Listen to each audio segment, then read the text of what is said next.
وبشر المؤمنين بأن لهم من الله فضلا كبيرا.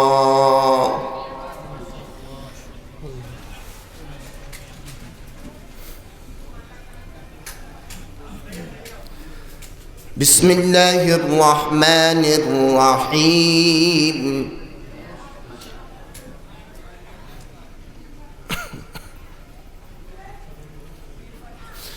والضحى والليل إذا سجى ما ودعك ربك وما قلى وللآخرة خير لك من الأولى ولسوف يعطيك ربك فترضى.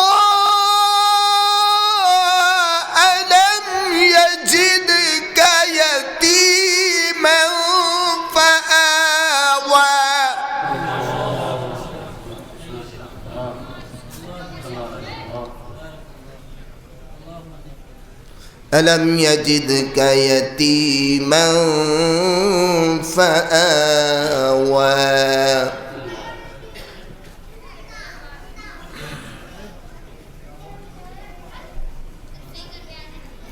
ووجدك ضالا فهدى ووجدك عائلا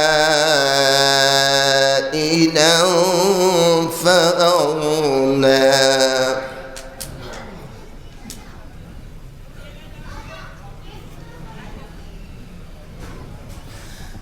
فأما اليتيم فلا تقهر وأما السائل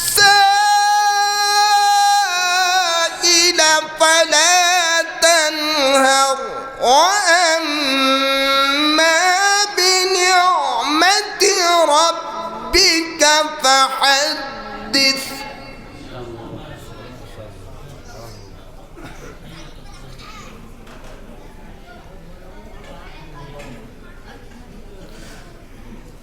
ووجدك ضالا فهدى ووجدك عائلا فأغنى فأما اليتيم فلا تقهر وأما السائل فلا تنهر وأما بنعمة ربك فحدث.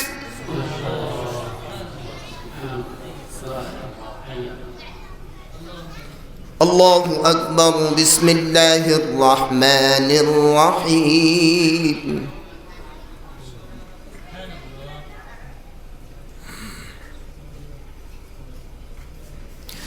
الله أكبر. بسم الله الرحمن الرحيم. إنا أعطيناك الكوثر فصل لربك وانحر إن شانئك هو الأبتر. فصل لربك وانحر إن شانئك هو الأبتر. صدق الله رب العالمين.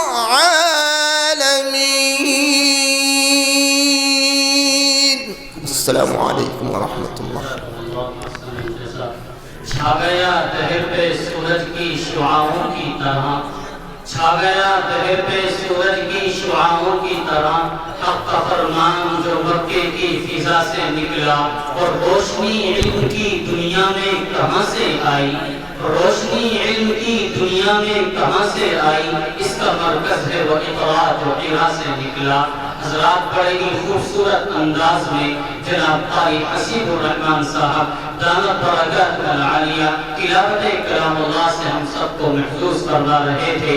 ہم مزید رحمت کے آبشاروں سے اس وادی علم و حکمت کو شادابی دینے کے لیے اس ذات گرامی کی مدح سرائی کی طرف چلتے ہیں جس نے ساری انسانیت کو رشد و ہدایت کی عظیم ترین نورانیت ودیعت فرمائی، اور جس کی عدل و رحمت سے واقفیت کے ثبوت ہر منتخب بندے نے فراہم کیے، اور جس کی خاطر حضرت ابراہیم علیہ السلام نے رب کریم کے سامنے ہاتھ اٹھا کر کے دعا مانگی، ربنا وابعث فیہم رسولا منہم یتلو علیہم آیاتک ویعلمہم الکتاب والحکمت ویزکیہم، اور جس کی امت میں شمولیت کی فرمائش حضرت موسیٰ علیہ السلام نے کی، اور حضرت عیسیٰ علیہ السلام نے جس کی بشارت سے اپنے ہونٹوں کو مٹھاس پہنچائی، اور حضرت یحییٰ علیہ السلام کے دل میں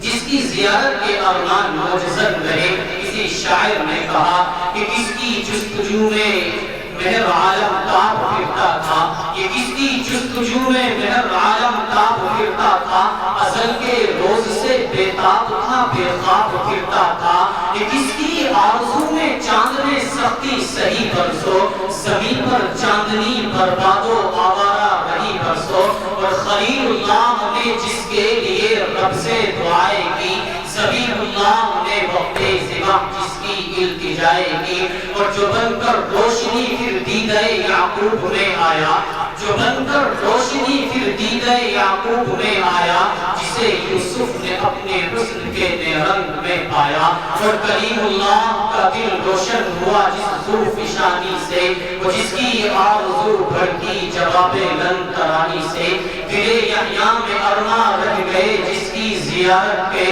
دل یحییٰ میں ارماں رہ گئے جس کی زیارت کے، لبے عیسیٰ پہ باز آئے جس کی بشارت کے۔ تو آئیے اسی ذات کی مدح سرائی میں رب اللسان ہو اور تشنے جذبات کو سیراب کریں، جس کے لیے میں دعوت دے رہا ہوں مدح رسول جناب حافظ محمد ثاقب صاحب متعلم مدرسہ اسلامیہ عربیہ فیض العلوم کو کہ وہ آئیں اور بارگاہ نبی صلی اللہ علیہ وسلم میں نذرانہ عقیدت پیش فرمائیں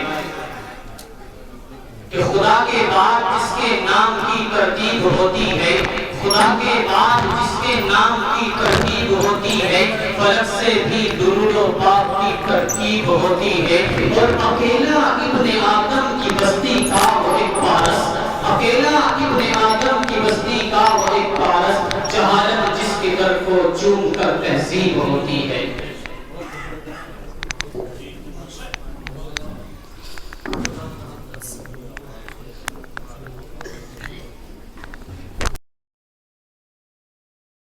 علیکم ورحمۃ اللہ وبرکاتہ۔ اسٹیج پر تشریف فرما آج کے عظیم الشان جلسہ سیرت النبی صلی اللہ علیہ وسلم کے جناب حضرت مولانا مفتی عبدالغفور صاحب اور تمامی حضرات اسٹیج پر تشریف فرما ہیں، سبھی کی خصوصی توجہ چاہتا ہوں، پڑھتا ہوں سماعت فرمائیں۔ ایک مرتبہ درود شریف پڑھ لیجئے، اللہم صلی علی سیدنا محمد وعلی آل سیدنا محمد وبارک وسلم۔ پیش کرتا ہوں سماعت فرمائیں کہ رحمتوں کا نزول ہو جائے، رحمتوں کا نزول ہو جائے، رحمتوں کا نزول ہو جائے، رحمتوں کا نزول ہو جائے، آؤ ذکر رسول ہو جائے، آؤ ذکر رسول ہو جائے، رحمتوں کا نزول ہو جائے، اور بزم آقا میں جو بھی آئے ہیں،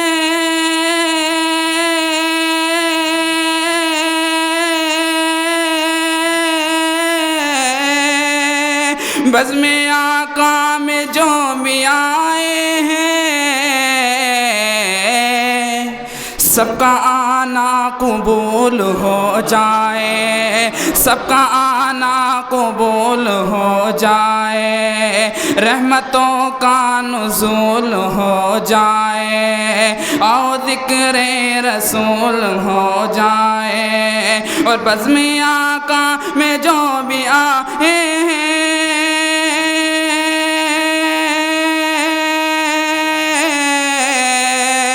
بزم آقا میں جو بھی آئے ہیں سب کا آنا قبول ہو جائے، سب کا آنا قبول ہو جائے۔ اور اب آئیے حضرات یہاں سے 4 اشعار پیش کرتا ہوں، سماعت فرمائیں کہ وقت کا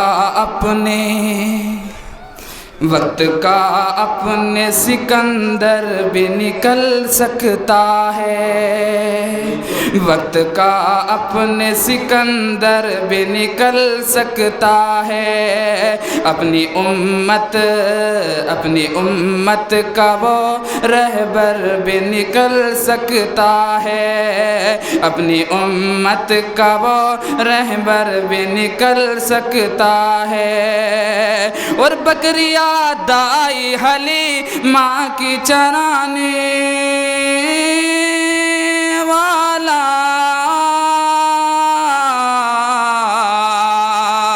بکریاں دائی حلی ماں کی چرانے والا، کیا خبر تھی کہ پیغمبر بھی نکل سکتا ہے، کیا خبر تھی کہ پیغمبر بھی نکل سکتا ہے، وقت کا اپنے سکندر بھی نکل سکتا ہے، وقت کا اپنے سکندر بھی نکل سکتا ہے۔ اور سب سے خوبصورت اشعار پیش کرتا ہوں، ایک مرتبہ بلند آواز سے کہہ دیجئے سبحان اللہ، ایک مرتبہ اور بلند آواز سے کہہ دیجئے سبحان اللہ، کہ مصطفیٰ کے دیوانے، مصطفیٰ کے دیوانے، مصطفیٰ کے دیوانے کر کے یہ دکھا دیں گے، مصطفیٰ کے دیوانے، کہ مصطفیٰ کے دیوانے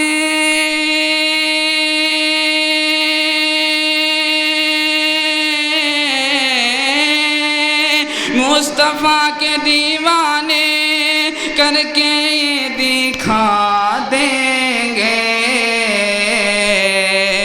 دل تو کیا ہے ہم ان پر، دل تو کیا ہے ہم ان پر جان بھی لٹا دیں گے، مصطفیٰ کے دیوانے، کہ مسکرا کے آقا نے دشمنوں سے فرمایا،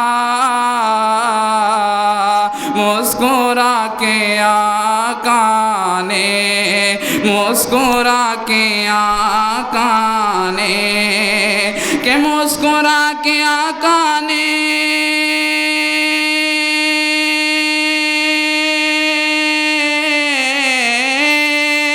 مسکرا کے آقا نے دشمنوں سے فرمایا،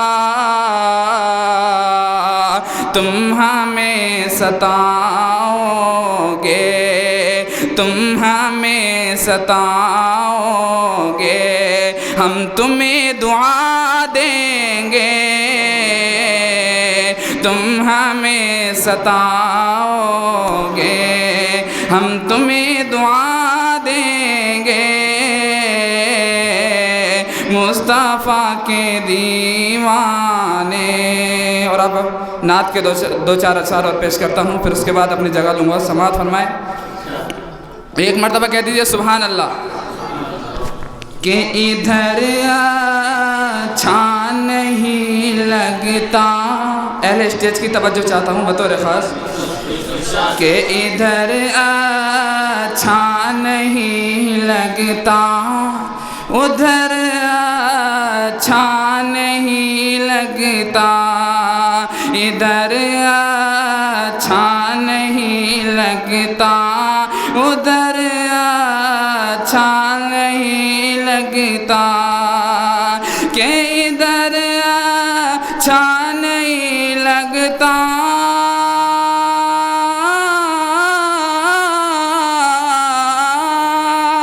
ادھر اچھا نہیں لگتا ادھر اچھا نہیں لگتا مدینے کے سوا کوئی سفر اچھا نہیں لگتا مدینے کے سوا کوئی سفر اچھا نہیں لگتا اور بسے رہتے ہیں آنکھوں میں مدینے کے حسین منظر کہ بسے رہتے ہیں آنکھوں میں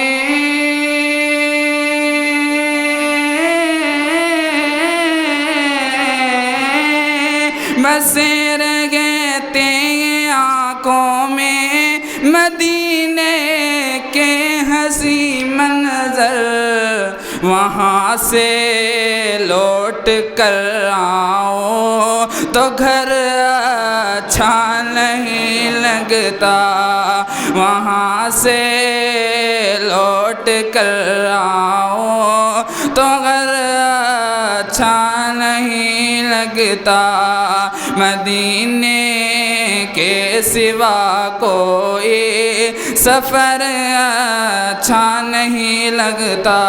بس آخری بند پیش کرتا ہوں سماعت فرمائیں. کہ زمانے بھر کی ساری نعمتیں موجود ہیں لیکن زمانے بھر کی ساری نعمتیں موجود ہیں لیکن کہ زمانے بھر کی ساری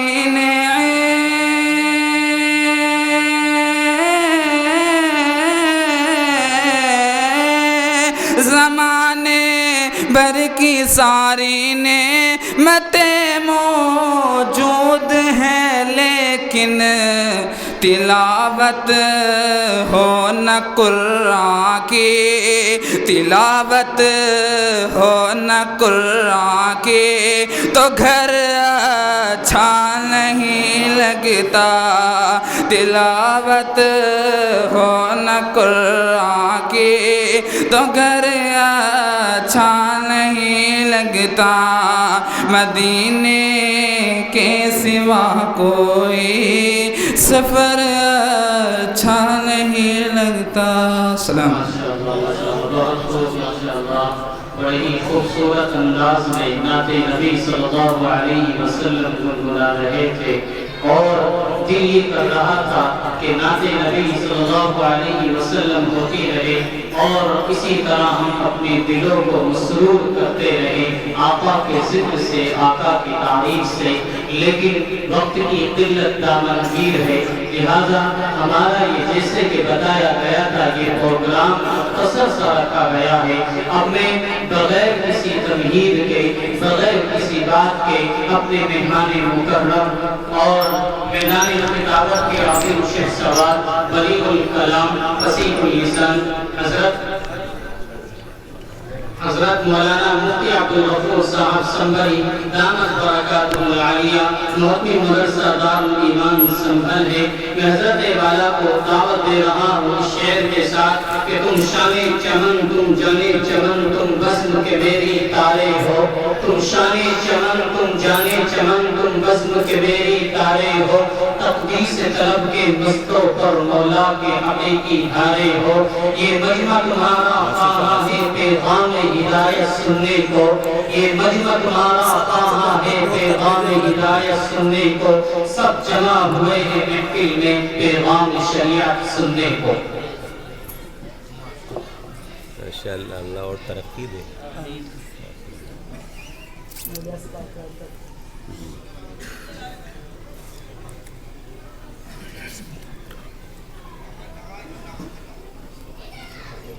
الحمد لله نحمده ونستعينه ونستغفره ونؤمن به ونتوكل عليه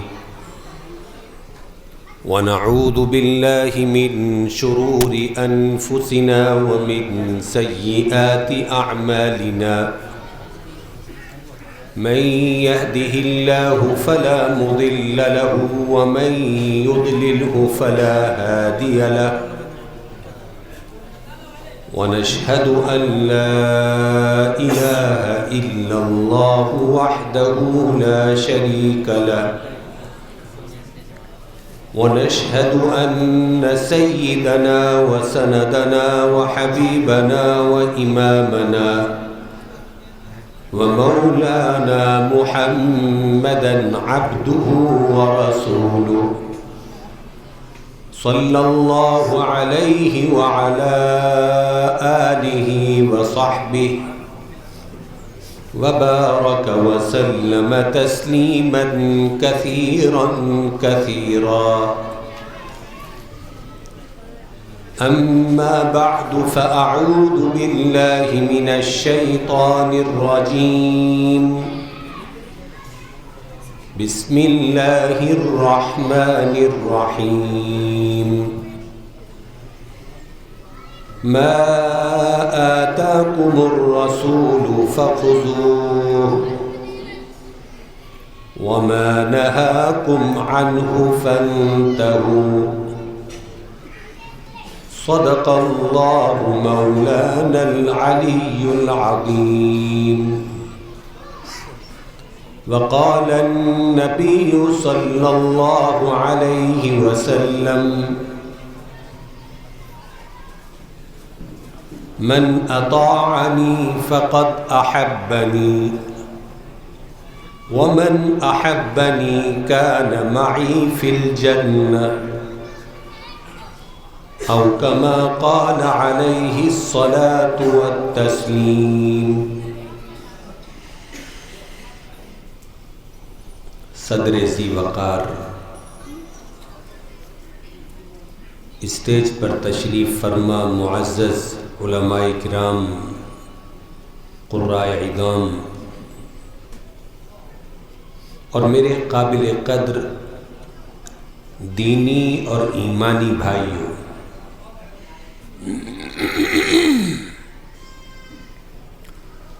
اللہ رب العزت والجلال کے انسانوں پر بے شمار انعامات اور احسانات ہیں۔ اللہ نے انسانوں پر اتنے احسان فرمائے ہیں، اتنے احسان فرمائے ہیں جن کو انسان شمار نہیں کر سکتا، جن کا حساب نہیں لگا سکتا، جن کی کاؤنٹنگ نہیں ہو سکتی۔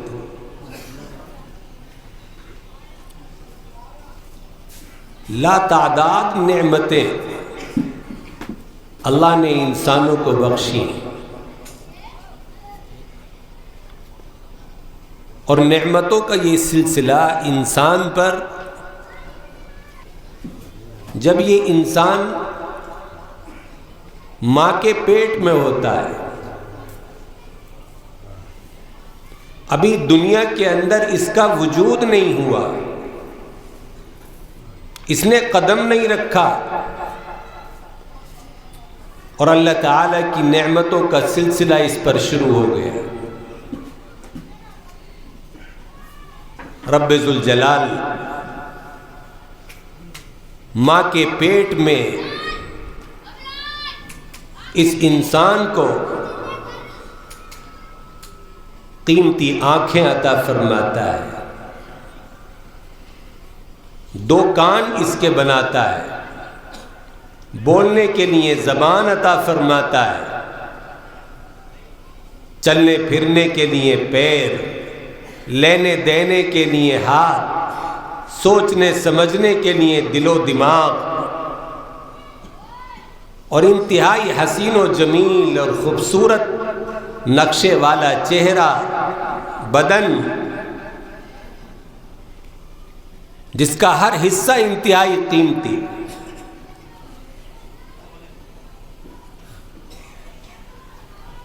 جو لوگ بیمار پڑ جاتے ہیں، ہاسپٹل پہنچ جاتے ہیں، اور جسم کا کوئی حصہ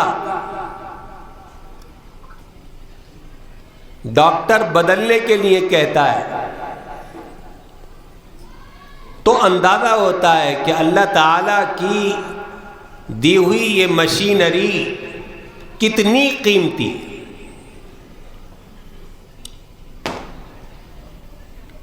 ایک گردے کے بدلنے میں 20 لاکھ روپیہ خرچ ہو جاتا ہے۔ کوئی حصہ بدن کا ایسا نہیں ہے جو لاکھوں سے کم میں بدل جاتا ہے، اور کتنے حصے تو وہ ہیں جن کا کوئی بدل ہی نہیں ہے، جو بدلے ہی نہیں جا سکتے۔ یہ ساری قیمتی نعمتیں اللہ نے دنیا میں پیدا ہونے سے پہلے ہمیں عطا فرمایا۔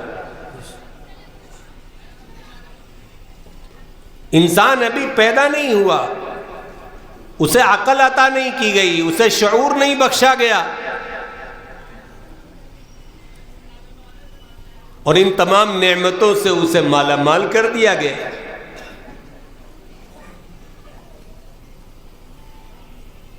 اور پھر اللہ تعالی ہی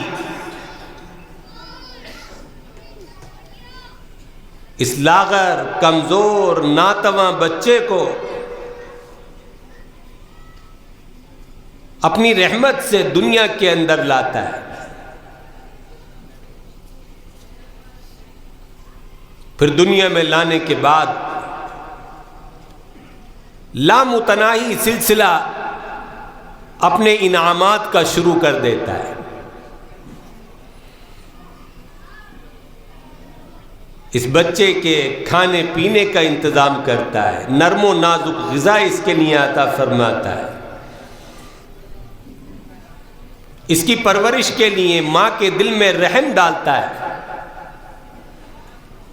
تاکہ وہ اس کے لیے ہر طرح کی تکالیف برداشت کر سکے، ہر طرح کی قربانیاں دے سکے،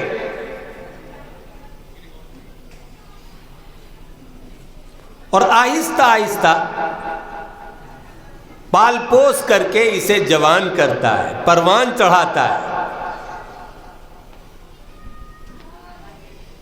اور جب یہ جوانی کی دہلیز پر پہنچ جاتا ہے، تندرست و توانا ہو جاتا ہے، اس کے جسم میں طاقت اور قوت آتی ہے، تو یہ بھول جاتا ہے کہ یہ سب کس کی کرم فرمائی کا نتیجہ ہے، کس کے احسانات، کس کے انعامات نے مجھے یہاں تک پہنچایا، یہ جوانی کی طاقت اور قوت اور یہ صلاحیتیں عطا کی، ناشکرا ہو جاتا ہے۔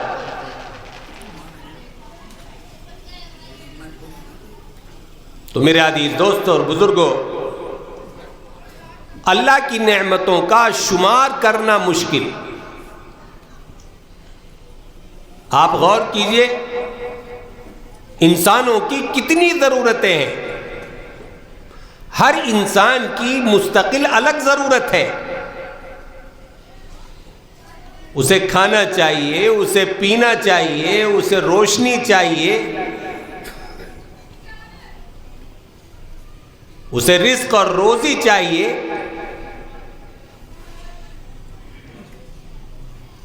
اور بھی بہت سی ضروریات ہیں، اللہ سب پوری فرماتا ہے۔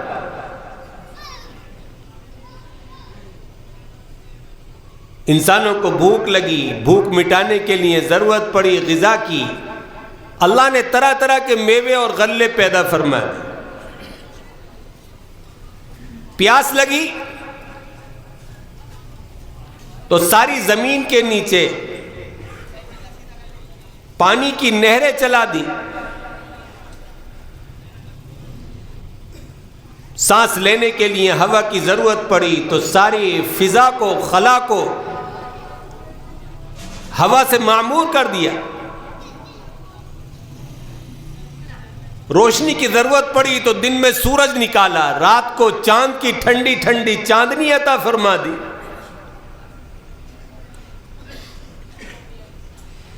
غرض ہے کہ دنیا میں زندگی گزارنے کے لیے انسان کو جتنی چیزوں کی بھی ضرورت تھی،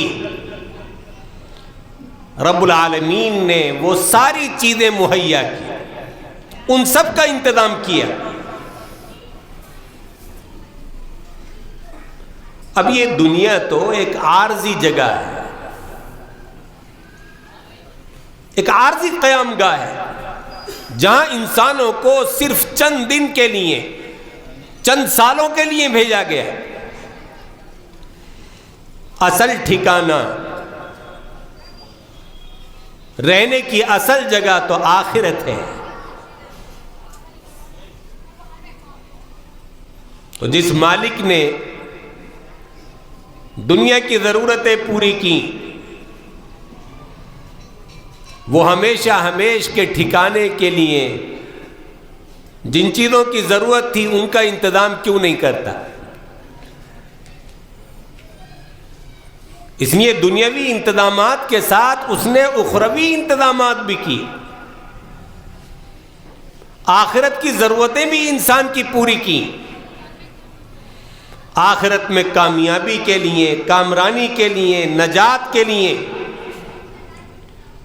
انسان کو ضرورت تھی ہدایت کی، رہنمائی کی، رہبری کی، حلال اور حرام میں تمیز کی، اچھائی اور برائی میں فرق کی۔ اللہ نے یہ انتظام بھی کیا۔ اس کے لیے اللہ تعالی نے ایک طرف نبیوں کا سلسلہ جاری فرمایا، جو حضرت آدم علیہ السلام سے شروع ہوا اور شیس، ادریس، نوح،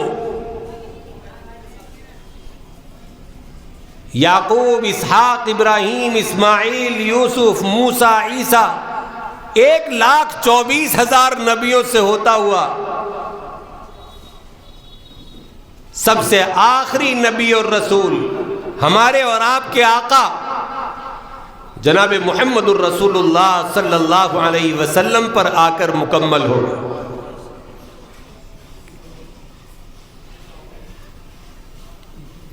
دوسرا سلسلہ کتابوں کی شکل میں جاری فرمایا، انسانوں کی ہدایت کے لیے آسمان سے چھوٹی بڑی بہت سی کتابیں اتاری، صحیفے اور نوشتے نازل فرمائے۔ توریت آئی، زبور آئی، انجیل آئی، ابراہیم علیہ السلام کے صحیفے آئے، صحف ابراہیم و موسیٰ، اور ساری کتابوں سے ہوتا ہوا یہ سلسلہ اللہ کی آخری اور مقدس کتاب قرآن مجید پر آ کر مکمل ہوگا۔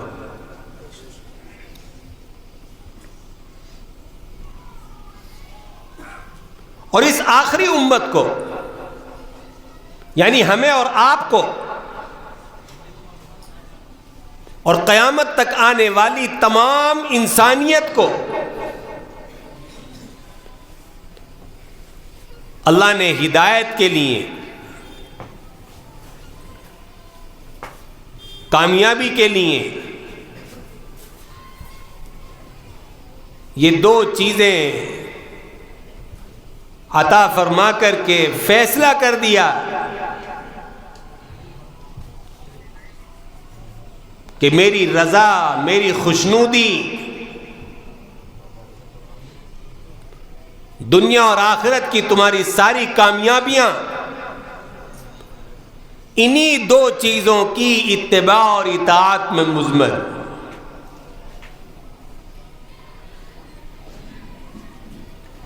پچھلی قومیں رخصت ہوئیں، ان کے نبی بھی دنیا سے پردہ کر گئے،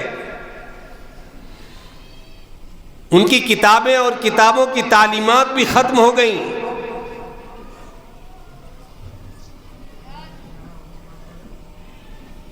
اب تمہارے نبی صرف محمد الرسول اللہ صلی اللہ علیہ وسلم ہے. تمہاری کتاب، یہ آخری کتاب قرآن کریم ہے. تمہیں ہدایت ان کے ذریعے ملے، آخرت میں نجات ان کے ذریعے ملے، جنت کا راستہ ان سے ملے گا. ان دو چیزوں کے علاوہ کوئی تیسری چیز ایسی نہیں ہے جس سے تم ہدایت پا سکو. اور اپنی نبی کی زبان سے اللہ نے اعلان کرا دیا، ترکت فیکم امرین لن تضلوا ما تمسکتم بہما. میں تمہارے لیے دو چیزیں چھوڑ کر کے جا رہا ہوں، جب تک تم ان دو چیزوں کو مضبوطی سے پکڑے رہو گے، تھامے رہو گے، لن تضلوا، گمراہ نہیں ہو سکتے. دنیا کی کوئی باطل طاقت، کفر و شرک کی کوئی آندھی اور طوفان تمہارا بال بیکا نہیں کر سکے گی، تمہیں صراط مستقیم اور سیدھے راستے سے نہیں ہٹا سکے گی. لیکن بس شرط ایک ہے، ما تمسکتم بہما، جب تک تم ان دونوں کو مضبوطی سے پکڑے رہو، ان کے احکام کو، ان کی تعلیمات کو، ان کی ہدایات کو اپنی زندگی کے اندر بسائے رکھو گے، ان کے مطابق زندگی گزارتے رہو گے، تم گمراہ نہیں ہو. کون گارنٹی دے رہا ہے؟ کون ضمانت لے رہا ہے؟ وہ ذات اقدس جو خود کچھ نہیں کہتی، اپنی طرف سے کوئی اعلان نہیں کرتی، کوئی گارنٹی نہیں دیتی. وما ينطق عن الهوى ان هو الا وحی یوحى. اللہ قرآن میں فرماتا ہے یہ اپنی طرف سے کچھ نہیں کہتے، یہ جو کچھ بولتے ہیں ہماری وحی کی بنیاد پر بولتے. ہم اعلان کراتے تو کرتے ہیں، جس چیز کی ہم گارنٹی لیتے ہیں اس کی یہ گارنٹی دیتے ہیں. معلوم ہوا کہ یہ گارنٹی اللہ کے رسول کی نہیں بلکہ خود اللہ کی گارنٹی ہے کہ اگر ہم اللہ کی کتاب کو اور جناب محمد الرسول اللہ صلی اللہ تعالی علیہ وسلم کی تعلیمات کو مضبوطی سے پکڑ لیں گے، دنیا کی کوئی طاقت، کوئی قوت ہمیں راہ ہدایت سے نہیں ہٹا سکتی، کامیاب ہونے سے ہمیں نہیں روک سکے گی.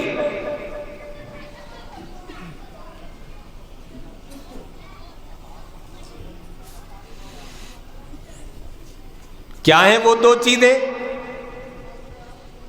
آگے آپ نے وہ بھی بتایا کہ وہ دو چیزیں جو میں چھوڑ کر کے جا رہا ہوں، اے مسلمانوں، اے ایمان والو، جنہیں تمہیں مضبوطی سے تھامنا ہے، پکڑنا ہے، وہ دو چیزیں ہیں کتاب اللہ و سنتی، ایک اللہ کی کتاب اور دوسرے میری سنت، میرا طریقہ. یہ وہ دو چیزیں جو اللہ کے رسول ہمیں دے گے. تو میرے عزیز دوست اور بزرگوں، اللہ تعالیٰ نے اس آخری امت کو بھی اپنے فضل سے، اپنی رحمت سے محروم نہیں کیے. جس طرح پچھلی امتوں کی ہدایت کا انتظام فرمایا، ہماری ہدایت کا بھی انتظام کیا. جس طرح پچھلی امتوں کو نبی اور رسول عطا کیے گئے، ہمیں بھی عطا کیے. جس طرح پچھلی امتوں کو کتابیں دی گئیں، ہمیں بھی اللہ نے کتاب. بلکہ یہ کہیے کہ پہلوں سے بڑھ کر کے اللہ نے ہمیں عطا فرمایا۔ اللہ نے جو کتاب ہمیں دی وہ کتاب پہلی کتابوں سے بڑھ کر کے ساری کتابوں میں افضل، سب کی امام، سب سے زیادہ جامع، سب سے زیادہ محفوظ، رتبے میں سب سے اعلیٰ، اس لیے کہ ساری کتابیں تو صرف کتاب تھیں، لیکن یہ آخری کتاب صرف کتاب نہیں ہے بلکہ یہ اللہ کا کلام ہے جو اللہ کی ذات سے نکلا ہے، جو اللہ کی صفت کلام کا مظہر ہے۔ اس لیے اس کا رتبہ پہلی تمام کتابوں سے اعلیٰ۔ پہلی تمام کتابیں نیست و نابود ہو گئیں،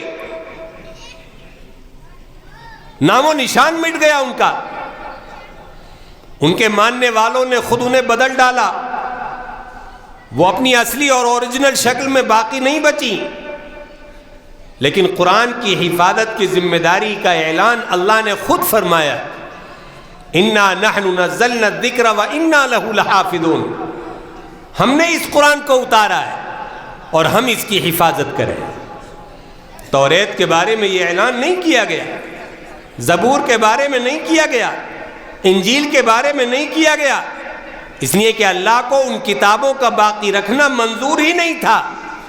اگر اللہ کو منظور ہوتا تو ان کی حفاظت کے بھی انتظامات کیے جاتے، اور دنیا کی کون سی طاقت تھی جو ان میں ذرہ برابر تبدیلی کر سکے، لیکن اللہ کو منظور نہیں تھا۔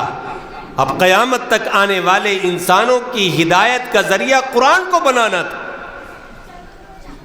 اس قرآن کے ذریعے نفع پہنچانا تھا،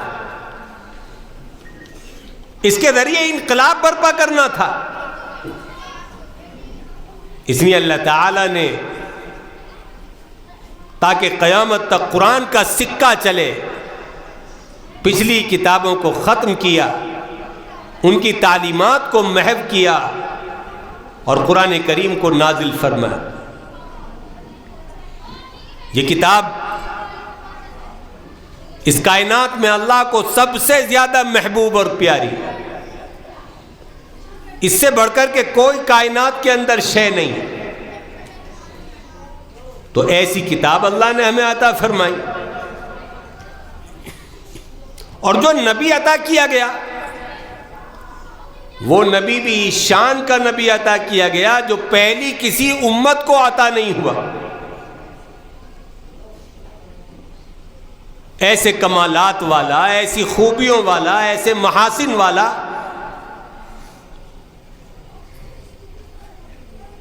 ایسی صفات اور معجزات والا نبی پچھلی کسی قوم کو نہیں دیا گیا۔ جو مقام اس کائنات میں مصطفیٰ علیہ السلام کا ہے،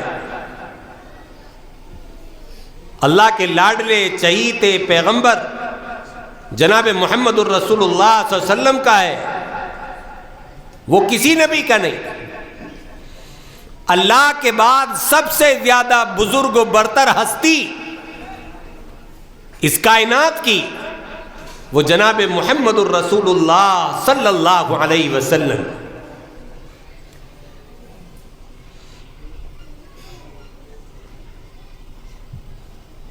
کیا مقام بخشا گیا، سارے نبی، سارے رسول، سارے ولی، صحابہ، تابعین، تبع تابعین، محدثین، مفسرین، فقہاء و مجتہدین، ساری کائنات محبت کرے اللہ سے، اور اللہ محبت کرتا ہے جناب محمد الرسول اللہ صلی اللہ علیہ وسلم۔ یہ مقام ہے نبی علیہ السلام۔ آپ نے خود اعلان فرمایا، انا حبیب اللہ ولا فخرا، میں اللہ کا محبوب ہوں، اللہ مجھ سے محبت کرتا ہے، مگر میں اس بات پر اتراتا نہیں، غرور اور گھمنڈ میں مبتلا نہیں ہوتا۔ حبیب اللہ ہے نبی کریم علیہ السلام۔ کوئی خلیل اللہ ہے، کوئی ذبیح اللہ ہے، کوئی صفی اللہ ہے، کوئی کلیم اللہ ہے، لیکن آقا علیہ السلام حبیب اللہ ہے، تو سب سے اونچا مقام۔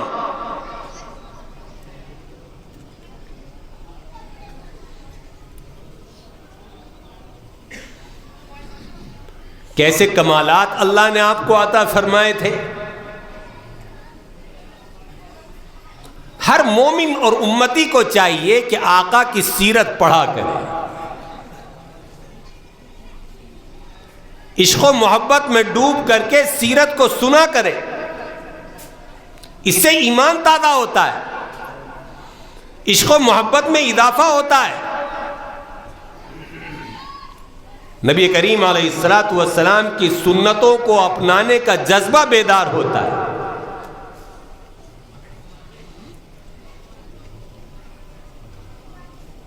آپ کی سیرت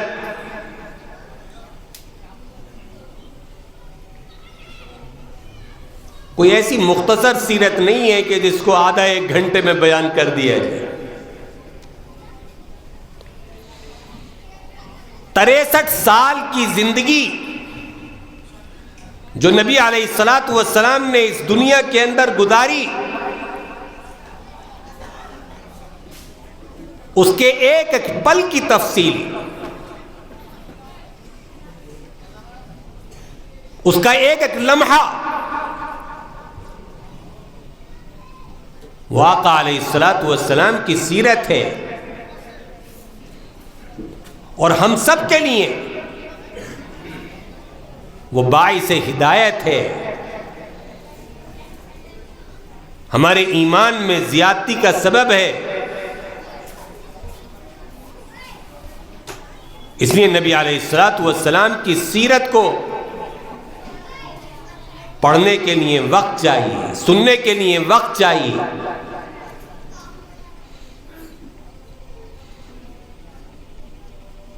ایک آدھ گھنٹے میں تو سیرت کے کسی ایک پہلو پر بھی تفصیلی روشنی نہیں ڈال سکتے۔ آپ خود غور کیجئے، 1400 سال سے زیادہ عرصہ بیت چکا،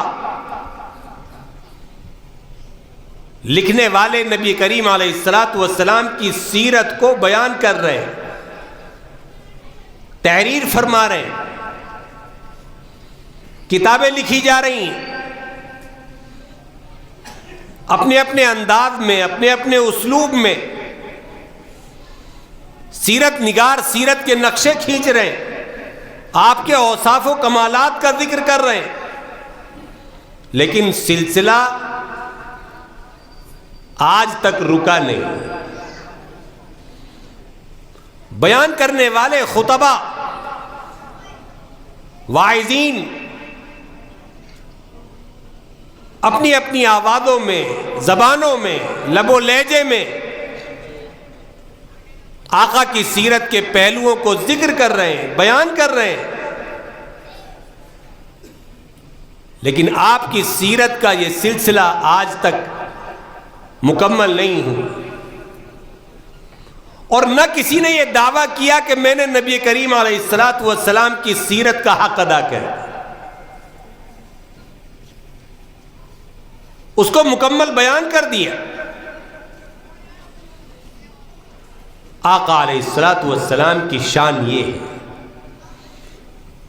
کہ قیامت تک بولنے والے بولتے رہیں گے، بیان کرنے والے کرتے رہیں گے، لکھنے والے لکھتے رہیں گے، اور آپ کی سیرت کے نئے نئے پہلو دنیا کے سامنے اجاگر ہوتے رہیں گے، اور دنیا ان سے راہیاب ہوتی رہے گی، ہدایت پاتی رہے گی، مگر سیرت کے یہ پہلو کبھی ختم نہیں ہو۔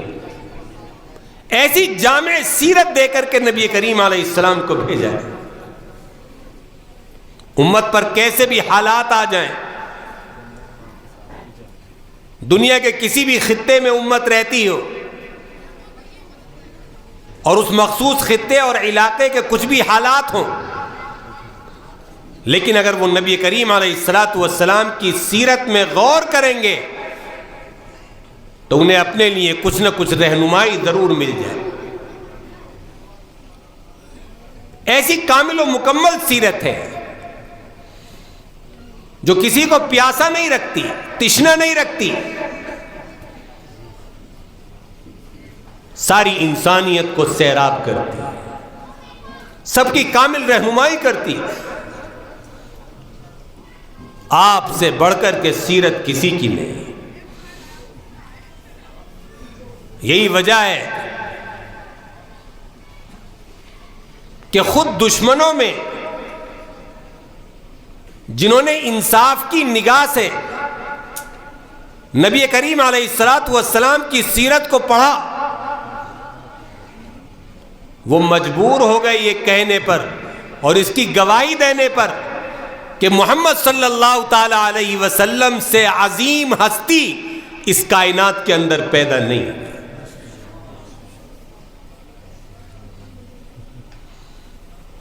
ابھی ایک انگریز نے دنیا کے بڑے انسانوں پر ریسرچ کی،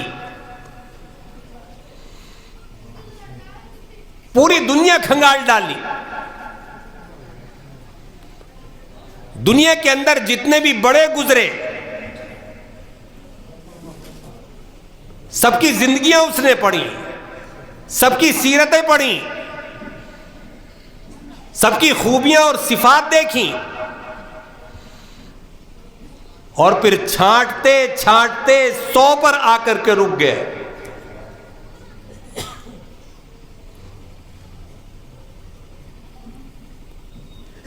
اس کی نگاہ میں 100 انسان ایسے جچے جن پر لکھنے کا اس نے فیصلہ کیا، جن کی زندگیوں کو دنیا کے سامنے پیش کرنے کا فیصلہ کیا۔ آپ کو یہ جان کر کے حیرت ہوگی اور خوشی ہوگی کہ اس انگریز نے جب وہ کتاب لکھی جس میں 100 آدمیوں کا تذکرہ کیا ہے، دنیا کے 100 بڑے انسان، اس میں یہودی بھی ہیں، عیسائی بھی ہیں، دنیا کے اور دیگر مذاہب کے بھی لوگ ہیں، جس کو بھی اس نے بڑا سمجھا، سب کا ذکر ہے، مگر ان 100 شخصیات میں سب سے نمبر اول پر اس عیسائی مصنف نے جس کا ذکر کیا ہے اور جس کو پہلے نمبر پر رکھا ہے، وہ ہستی ہے جناب محمد الرسول اللہ صلی اللہ علیہ وسلم۔ دشمن ہے، دوسرے مذہب کا ہے، مگر اس بات کا اقرار کر رہا ہے کہ یہ ساری دنیا میں پہلے نمبر پر ہیں، ان سے آگے کوئی نہیں، یہ سب سے آگے۔ اللہ نے ایسا کامل و مکمل ہادی اور رہبر ہمیں عطا فرمایا اور بڑے کمالات دے کر کے بھیجے، ظاہری، باطنی، جسمانی اور روحانی، ہر طرح کے کمالات سے آپ کو نوازا گیا کہ آپ پڑھتے چلے جائیں، سنتے چلے جائیں، دن گزر جائیں، راتیں گزر جائیں، لیکن آقا علیہ السلام کے کمالات، معجزات، خصوصیات، صفات، ان کا سلسلہ مکمل نہیں ہوتا، وہ ختم نہیں ہوتا۔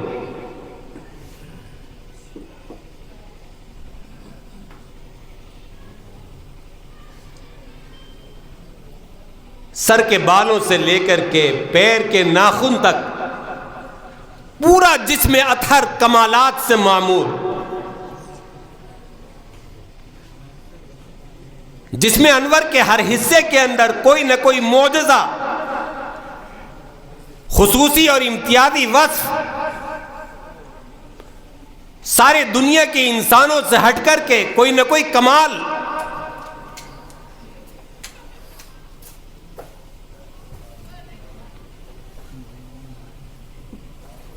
دنیا کے ہر انسان کو اللہ تعالیٰ نے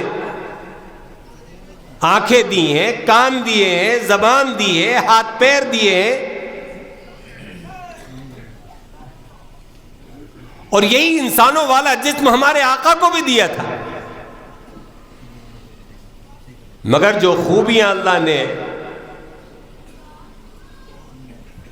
آقا کے جسم اطہر میں رکھی تھیں وہ کسی انسان کو نصیب نہیں، نہ آپ سے پہلے نہ آپ کے بعد، بس وہ آپ ہی کا حصہ تھی۔ ہاتھوں میں کمال، انگلیوں میں کمال، پنڈلیوں میں کمال، ایڑیوں میں کمال، آپ کی زبان میں، آپ کی آنکھوں میں، آپ کے کانوں میں، جسم کے ہر حصے کے اندر کوئی نہ کوئی خوبی۔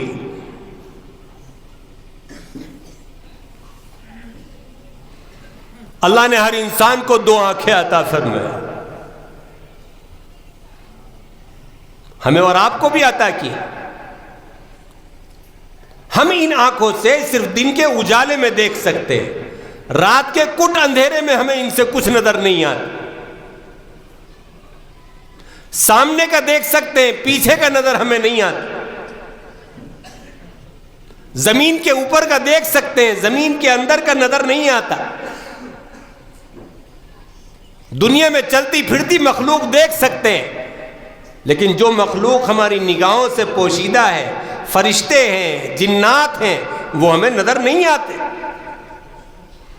لیکن قربان جائیے جناب محمد الرسول اللہ صلی اللہ علیہ وسلم کی آنکھوں پر اللہ نے آپ کو جو آنکھیں بخشی تھیں ان کے اندر یہ سارے کمالات موجود، کہ جس طرح آپ دن کے اجالے میں دیکھتے تھے، رات کے کٹ اندھیرے میں بھی آپ کو اسی طرح صاف نظر آتا تھا۔ جس طرح آگے کا دیکھتے تھے پیچھے کا بھی نظر آتا تھا، جس طرح اوپر کا دیکھتے تھے زمین کے نیچے کا بھی نظر آتا تھا، جس طرح آپ دنیا کی مخلوق کو دیکھتے تھے آپ کو پوشیدہ اور چھپی ہوئی مخلوق بھی نظر آتی۔ اور 1 2 2 4 نہیں، آپ سیرت کی کتابیں پڑھیں تو 20 واقعات آپ کو اس سلسلے میں مل جائیں گے، نبی کریم علیہ السلام کے جو ایمان کو تازہ کر۔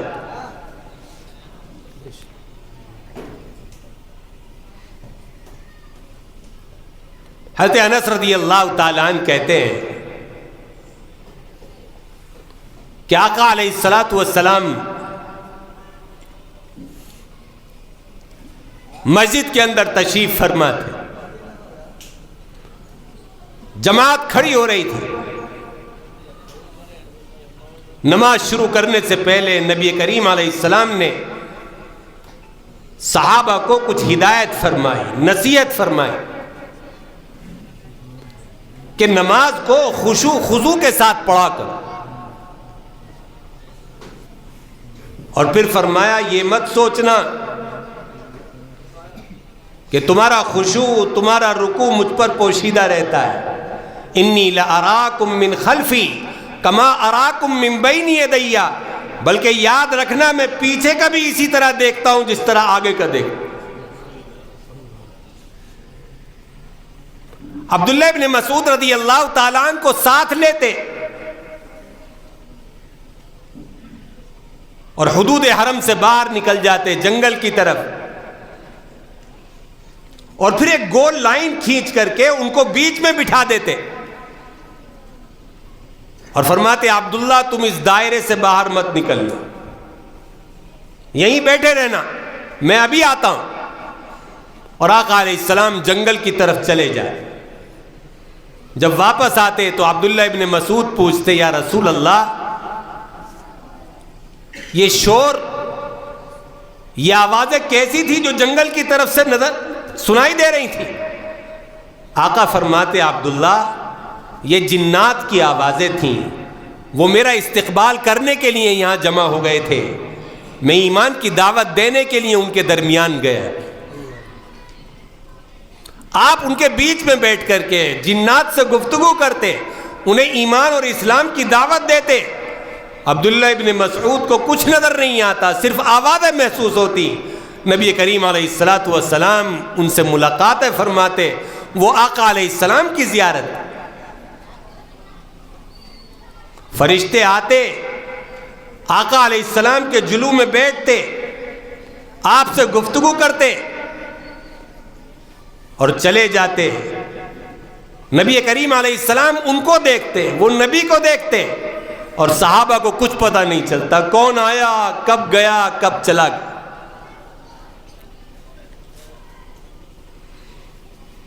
جبریل ہر رمضان میں آتے، نبی کریم علیہ السلام کو قرآن سناتے، آپ ان کو سناتے، قرآن کا دور ہوتا، صحابہ کو کبھی نظر نہیں آتے جبریل، آقا کی آنکھیں دیکھتی۔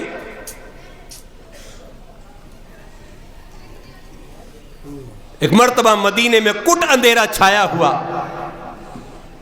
کہ اچانک جنگل کی طرف سے کچھ شور کی آواز آئی۔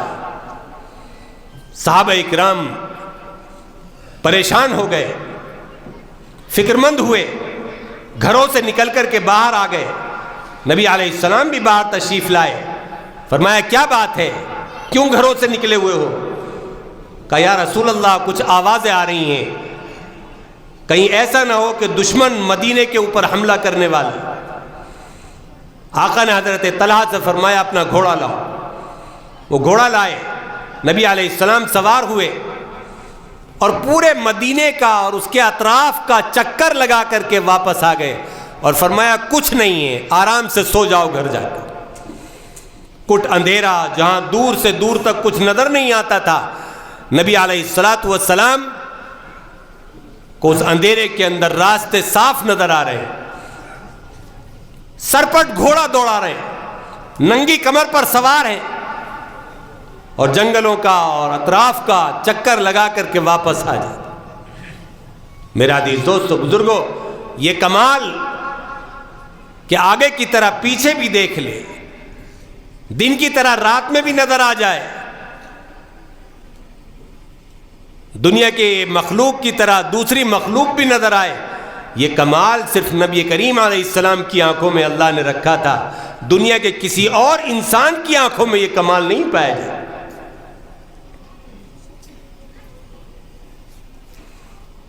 آپ کے کان،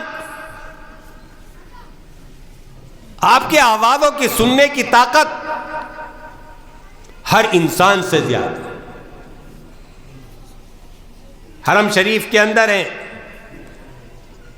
پورا حرم کھچا کھچ بھرا ہوا ہے، فتح مکہ کا موقع ہے، جان بچانے کے لیے کچھ غیر بھی حرم میں داخل ہو گئے ہیں۔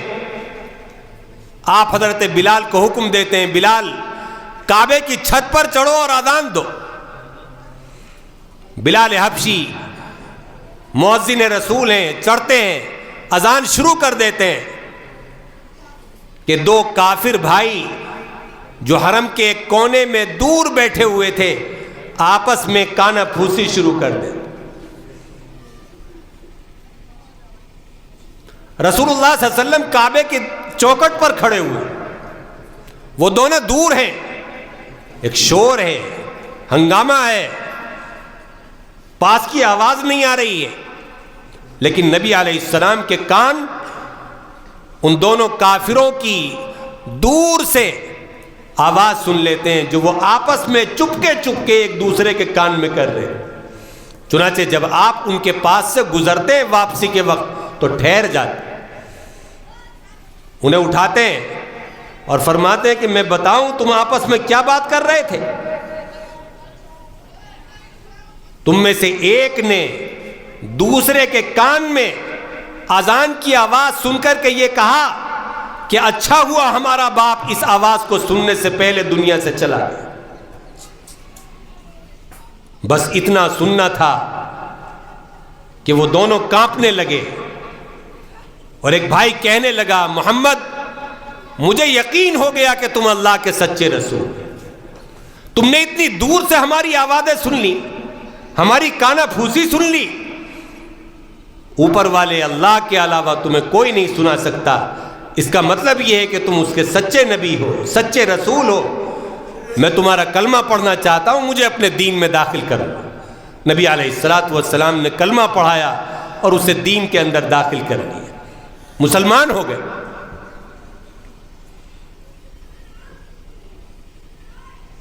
نکل کر کے جا رہے ہیں قبرستان سے، اچانک رک جاتے ہیں اور صحابہ سے فرماتے ہیں ایک شاخ، ایک ٹہنی درخت کی توڑ کر کے لاؤ۔ صحابہ لے کر کے آتے ہیں، آپ چیر کر کے اس کے دو حصے کرتے ہیں، ایک حصہ ایک قبر پر رکھتے ہیں، دوسرا حصہ دوسری قبر پر رکھتے ہیں، اور فرماتے ہیں مجھے ان دونوں قبروں سے عذاب کی آوازیں سنائی دے رہی ہیں۔ صحابہ کو نہیں آ رہی، صحابہ کے کان محسوس نہیں کر رہے ان آوازوں کو، لیکن نبی علیہ الصلوۃ والسلام فرما رہے ہیں کہ مجھے عذاب کی آوازیں آ رہی ہیں۔ یہ کان اللہ نے صرف آقا کو دیے تھے جو زمین کے نیچے کی بھی آوازیں سن لیتے تھے، قبر کے اندر کی بھی آوازیں سن لیتے تھے۔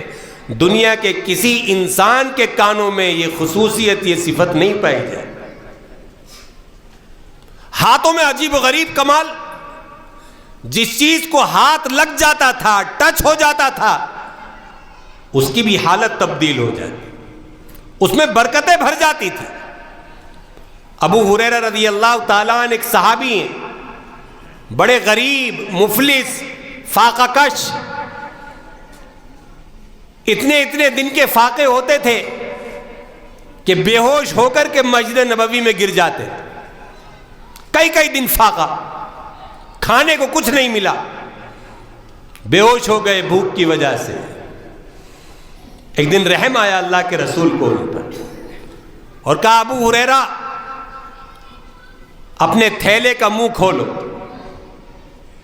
انہوں نے تھیلے کا منہ کھولا، آقا علیہ السلام نے اپنے دستے مبارک سے 3 مٹھی کھجوریں ان کے تھیلے میں ڈال اور فرمایا اسے خود بھی کھانا، دوستوں کو بھی کھلانا، مانگنے والوں کو بھی دے دیا کرنا۔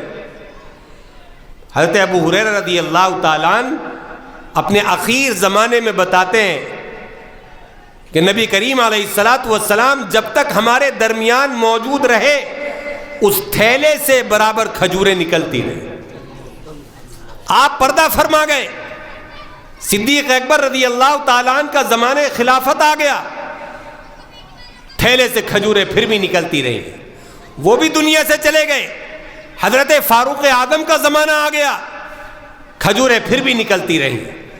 12 سال حکومت کر کے وہ بھی چلے گئے۔ عثمان ذی النورین کا زمانہ آ گیا، مگر کھجوریں پھر بھی نکلتی رہیں۔ حضرت ابو ہریرہ کے بیان کے مطابق اگر دیکھیں تو وہ 3 مٹھی کھجوریں جو آقا نے اپنے دستے مبارک سے ڈالی تھیں، تقریباً 34 سال تک ابو ہریرہ پیٹ بھر بھر کر کے خود بھی کھاتے رہے، دوستوں کو بھی بانٹتے رہے، اور فقراء اور مساکین کو بھی دیتے رہے، مگر کھجوریں تھیں کہ ختم ہونے کا نام نہیں لے۔ کس چیز کا کمال تھا؟ کھجوروں کی کوئی خصوصیت تھی؟ کھجوروں میں کوئی کمال تھا؟ ہرگز نہیں، بس کمال اس ہتھیلی کا تھا، اس ہاتھ میں تھا جو ان کھجوروں سے ٹچ ہو گیا تھا، جس سے یہ کھجوریں نکل کر کے آئی تھیں۔ نبی کریم علیہ الصلوۃ والسلام کے دستے مبارک کا کمال تھا، آپ کے ہاتھوں کی برکت۔ یہی ابو ہریرہ ہیں، ایک مرتبہ حاضر خدمت ہوتے ہیں اور عرض کرتے ہیں یا رسول اللہ میرا حافظہ بڑا کمزور ہے، یادداشت کمزور ہے، کچھ بھی یاد کرتا ہوں بھول جاتا ہوں، نہ قرآن یاد ہوتا ہے نہ حدیثیں یاد ہوتی ہیں، کچھ یاد نہیں رہتا۔ آقا نے فرمایا کہ یہ تمہارے کاندھے پر جو چادر ہے اسے میرے آگے بچھا دو۔ ابو ہریرہ نے اپنی چادر بچھا دی۔ نبی کریم علیہ السلام نے اپنے دونوں ہاتھوں کو ملا کر کے 3 مرتبہ چادر کی طرف ایسے اشارہ کیا جیسے آپ لپ بھر کر کے کچھ ڈال رہے ہیں، پھر فرمایا کہ اب اسے اٹھا لیں۔ ابو ہریرہ نے چادر لپیٹی، اپنے سینے سے لگائی، اور اس کے بعد فرماتے ہیں کہ وہ دن اور آج کا دن میری یادداشت، میرا حافظہ اتنا قوی ہو گیا، اتنا مضبوط ہو گیا کہ جس چیز کو ایک بار سن لیتا ہوں وہ میرے ذہن سے، میرے حافظے سے اب خطا نہیں کرتی، نہیں نکلتی۔ صرف 3 اشاروں سے بھولنے کی بیماری ختم ہو گئی۔ حدیثیں یاد نہیں ہوتی تھی، اور اب یہ حال آج دنیا کے اندر اللہ کے رسول کی حدیثوں کی جتنی کتابیں بھی موجود ہیں ان میں سب سے زیادہ حدیثیں جس صحابی کی ملتی ہیں وہ صحابی ہیں ابو ہریرہ رضی اللہ تعالی۔ یہ وہی صحابی تھے جنہیں چھوٹی سی ایک حدیث یاد نہیں ہوتی تھی، اور اب تمام صحابہ میں سب سے زیادہ حدیثوں کے یاد کرنے والے، بیان کرنے والے یہی ابو ہریرہ رضی اللہ تعالی۔ کس چیز کا کمال؟ نبی کریم علیہ السلام کے دست مبارک کا۔ اور سنیے، آپ کے خادم ہیں حضرت انس رضی اللہ تعالی، فرماتے ایک مرتبہ ہم نے آقا کے گھر پر دعوت کی، تشریف لے آئے، کھانا تناول فرمایا، کھانے کے بعد ہاتھ دھونا آقا کا طریقہ تھا، آقا کی سنت تھی۔ آقا نے ہاتھ دھوئے اور پانی خشک کرنے کے لیے، ہاتھوں کو صاف کرنے کے لیے حضرت انس کو حکم دیا کوئی کپڑا لاؤ۔ کہتے دوڑ کر کے میں ایک کپڑا لایا، خدمت اقدس میں نے پیش کر دیا، آقا نے اس سے ہاتھ صاف کیے اور مجھے واپس دے کر کے تشریف لے گئے، چلے گئے۔ کہتے کچھ عرصے کے بعد ہم نے ایک صحابی کی دعوت کی، حضرت عبادہ ابن صامت رضی اللہ تعالیٰ عنہ کی۔ وہ بھی آئے، انہوں نے بھی کھانا کھایا، پھر ہاتھ دھوئے، اور انہوں نے بھی ہاتھ صاف کرنے کے لیے کپڑا طلب کیا۔ میں نے اپنی نوکرانی سے، باندی سے کہا جاؤ جا کر کے کوئی کپڑا گھر میں سے لا دو۔ وہ گئی اور اتفاق سے وہی کپڑا اٹھا لائی جس سے ہاتھ صاف کیے تھے جناب محمد الرسول اللہ صلی اللہ علیہ وسلم۔ میں نے دیکھا کہ کپڑا رکھے رکھے کچھ میلا کچیلا ہو گیا ہے، اس پر کچھ گرد و غبار آ گیا ہے، دھول مٹی جم گئی۔ فرماتے گھر میں تنور جل رہا تھا، آگ دہک رہی تھی، میں نے اس کپڑے کو لے کر کے اس آگ کے اندر ڈال دیا، اور تھوڑی دیر کے بعد آگ میں سے نکالا تو حضرت عبادہ حیران رہ گئے، کہنے لگے انس یہ کیا ماجرا ہے؟ آگ نے اس کا ایک دھاگا بھی نہیں جلایا، آگ تو کپڑے کو نہیں بخشتی، دنیا کی ہر آگ جلا کر کے راکھ کر دیتی ہے، خاک کر دیتی ہے، آخر اس کی کیا وجہ ہے کہ اس کپڑے کو نہیں جلایا؟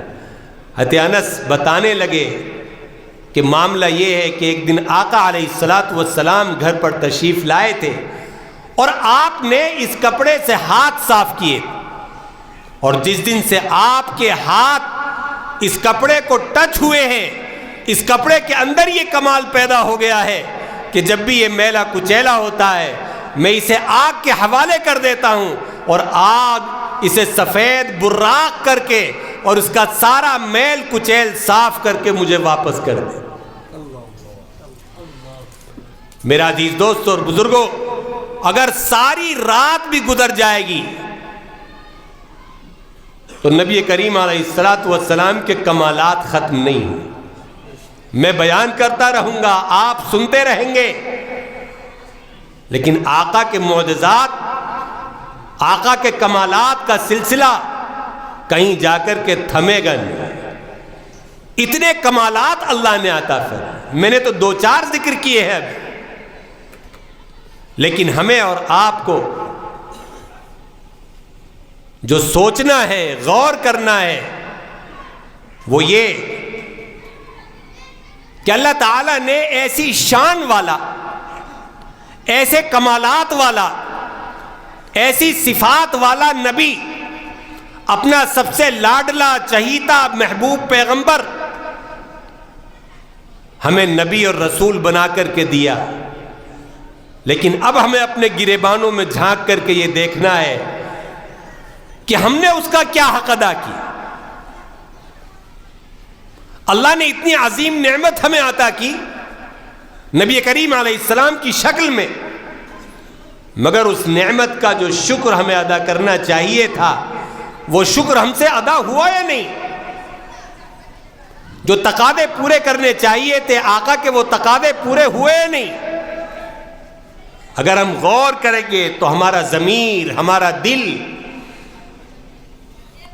یہ کہے گا، اس بات کی گواہی دے گا کہ یقیناً ہم مجرم ہیں، ہم سے کوتاہی ہوئی ہے، ہم سے قصور ہوا ہے، نبی کریم علیہ السلام کے حقوق ہم سے ادا نہیں ہوئے، اللہ کی اس نعمت کا شکر ادا ہم سے نہیں ہو پایا۔ کیا حق ہے نبی کریم علیہ السلام کے امت پر؟ آقا علیہ السلام جو اللہ کی بارگاہ میں ہمارے لیے روتے رہے، تڑپتے رہے، بلکتے رہے، ہمارے لیے اللہ سے رحمت، مغفرت، جنت مانگتے رہے،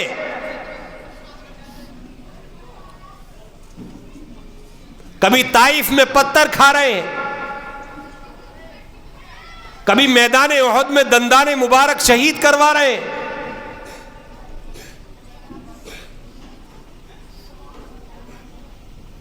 اس قدر احسانات کہ اللہ کے بعد سب سے زیادہ احسان نبی کریم علیہ السلام کا اس امت پر، تو آخر امت کا بھی تو کوئی فرض ہوگا، آقا کے کچھ تو حقوق ہوں گے۔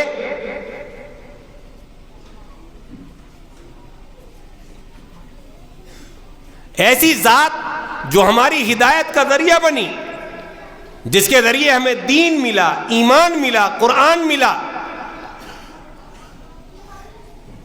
قبر اور حشر کے جہنم کے عذاب سے جس کی وجہ سے خلاصی ملے گی، جس کی شفاعت سے ہمارا کام بنے گا، ہم جنت میں جائیں گے، اس ذات کے لیے ہم نے کیا کیا، اس کے حکموں کو کتنی عزت دی، اس کی ہدایات اور تعلیمات کو کیا اہمیت دی، اس کی محبت کا، اس کی اتباع اور اطاعت کا ہم نے کیا حق ادا کیا؟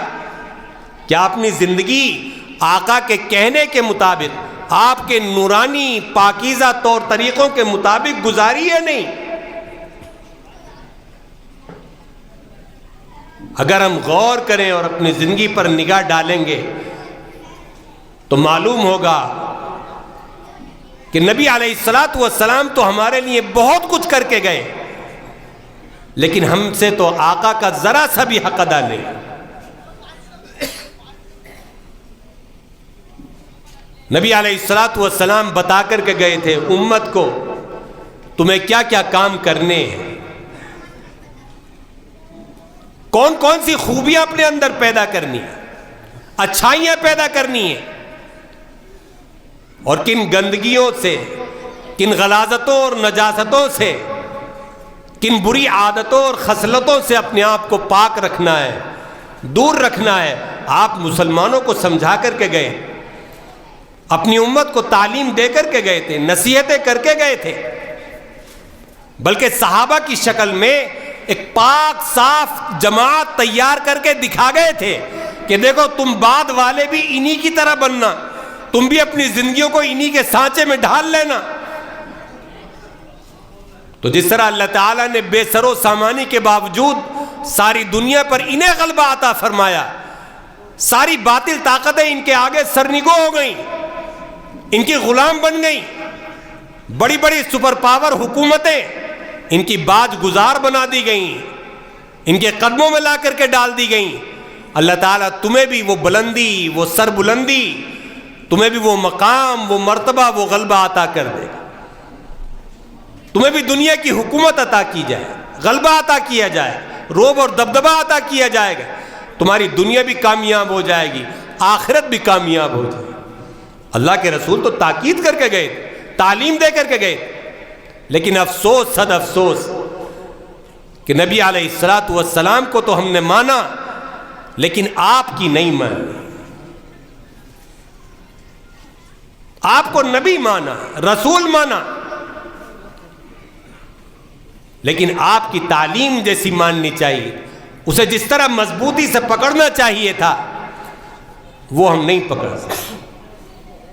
بلکہ افسوس ہوتا ہے یہ کہتے ہوئے کہ جن کاموں کے کرنے کا حکم دیا تھا وہ امت نے چھوڑے، اور جن کاموں سے آقا نے منع کیا تھا ان کو ہم نے اپنایا، ان کو اپنی زندگیوں میں، اپنے گھرانوں میں، اپنی بستیوں میں، سماج اور معاشرے میں داخل کیا۔ نبی علیہ السلام سب سے پہلا حکم دے کر کے گئے نماز کا، پوری زندگی آپ نے نماز نہیں چھوڑی، اور کیسی نماز آپ کی جو آپ نے امت کو سکھائی، امت کو پڑھ کر کے دکھائی۔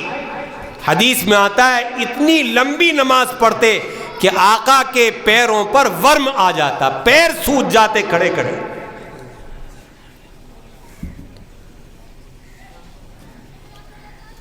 رکوع اور سجدہ فرماتے تو اتنے اطمینان سے، سکون سے، اتنا لمبا کہ صحابہ ڈر جاتے کہ آقا علیہ السلام سجدے سے سر کیوں نہیں اٹھا رہے، بہت دیر ہو گئی، بہت دیر ہو گئی، کہیں کچھ ہو تو نہیں گیا۔ صحابہ اکرام ڈرتے، جب آقا سر اٹھاتے بہت دیر کے بعد سجدے میں سے تو انہیں اطمینان ہوتا کہ نہیں، کچھ نہیں ہوا ہے، اللہ کے رسول صحیح ہے۔ خشوع خضوع والی نماز، سکون والی نماز، عاجزی اور انکساری والی نماز، حضور قلب والی نماز پڑھ کر کے دکھا گئے۔ نبی کریم علیہ الصلوۃ والسلام صدقہ اور خیرات کر کے دکھا کے گئے اور امت کو تعلیم دے کر کے گئے کہ یہ مال جو اللہ نے تمہیں عطا کیے ہیں، ان مالوں کے تنے تنہا تم مالک نہیں ہو، ان میں غربا کا بھی حصہ ہے، ان میں یتیموں کا بھی حصہ ہے، ان میں بیواؤں کا بھی حصہ ہے، ان میں مسکینوں کا بھی حصہ ہے، ان میں دین کے دوسرے کاموں کا بھی حصہ ہے۔ اس لیے صدقہ اور خیرات کرتے رہنا، ضرورت مندوں کا خیال کرتے رہنا، ورنہ اس مال کو ایک اژدہے کی، سانپ کی شکل دے کر کے اللہ تعالیٰ تمہارے گلے میں قیامت کے دن لٹکا دے گا، جو تمہارے جبڑوں کو چیرے گا اور کہے گا انا مالکا انا کنزکا، میں ہوں تیرا مال، میں ہوں تیرا وہ خزانہ جس سے تو صدقہ اور خیرات نہیں کرتا تھا، جس کی زکوٰۃ نہیں نکالتا تھا، جسے ضرورت دین کے ضروری کاموں میں خرچ نہیں کرتا تھا، جس کے بارے میں تو بخل کا، کنجوسی کا معاملہ کرتا تھا۔ میں ہوں تیرا مال، آج تم میرا مزہ چکھ، میرا زہر چکھ۔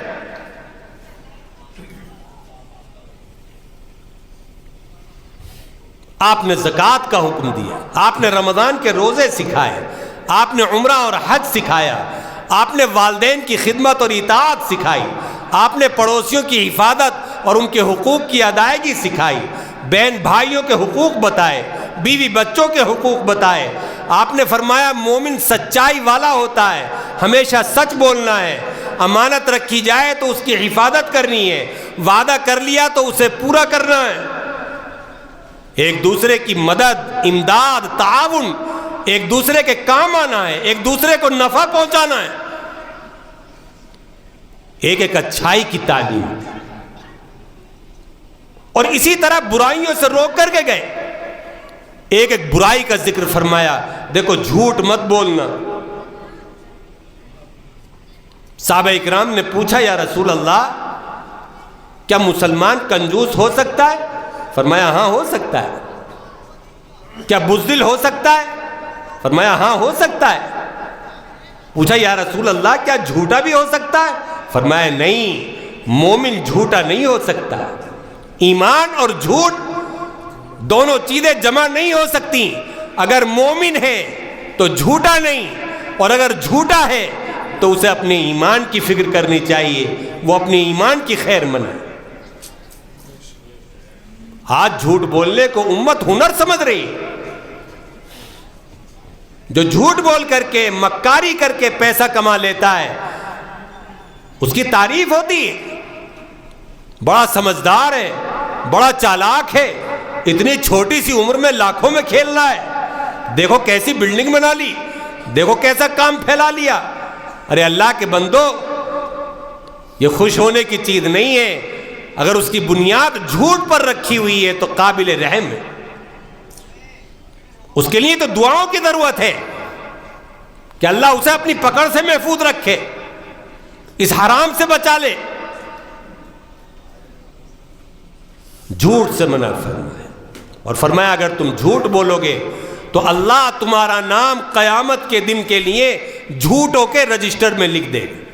جب قیامت کے دن اٹھائے جاؤ گے تو تمہارا نام جھوٹوں کی فہرست میں آئے گا، جھوٹوں کے نام سنائے جائیں گے تو اس میں تمہارے بھی نام کا ذکر ہو. فرمایا غیبت مت کرنا، کسی مسلمان کے پیٹھ پیچھے اس کی عیب جوئی مت کرنا، اس کی برائی مت کرنا، اس کے بارے میں کوئی ایسی نازیبہ بات مت کہنا کہ اس کے علم میں آ جائے تو تکلیف ہو. نہ منہ پر کہنا نہ پیٹھ پیچھے، دونوں غیبت میں شامل.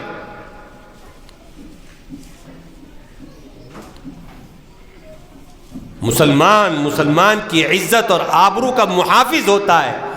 غیبت کرنے سے آدمی کی عزت جاتی ہے، عزت پر حملہ ہوتا ہے. اور قرآن میں اللہ نے اعلان کیا غیبت کرنا ایسا ہے جیسے اپنے مردار بھائی کی لاش سے نوچ نوچ کر کے گوشت کھانا. کتنا گندا کام، گھناؤنا کام، کیسی بے غیرتی کی بات کہ آدمی اپنے بھائی کا ہی گوشت کھانے لگے. میں غیبت کرنا اتنا ہی برا.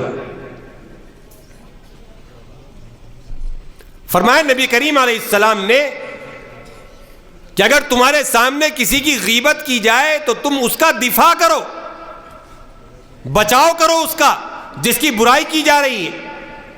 غیبت کو مت سنو.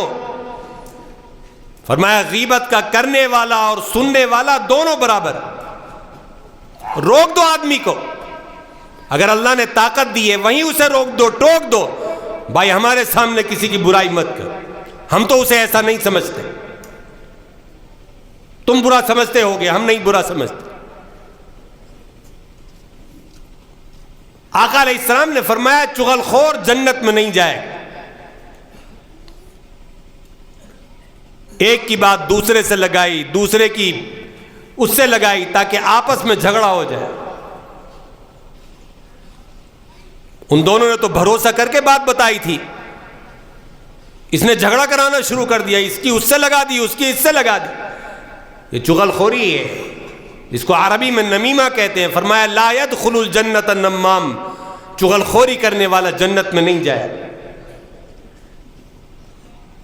فرمایا سود مت لینا، حرام مت کھانا. 1 روپیہ سود کا فرمایا 36 مرتبہ زنا کرنے سے زیادہ برا ہے. فرمایا سود کا مال کھانا ایسا ہے جیسے اپنی ماں کے ساتھ بدکاری کرنا.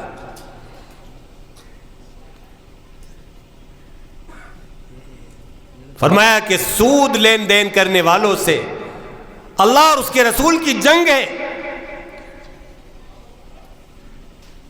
انہیں ہلاک ہونا ہی ہونا ہے. اس لیے کہ اللہ اور اس کے رسول جس سے جنگ کرنے پر آمادہ ہو جائیں اس کے تباہ اور برباد ہونے میں کیا شبہ ہو سکتا. اللہ رسول سے کون جیت سکتا ہے جنگ؟ میں سود والوں سے ہماری جنگ.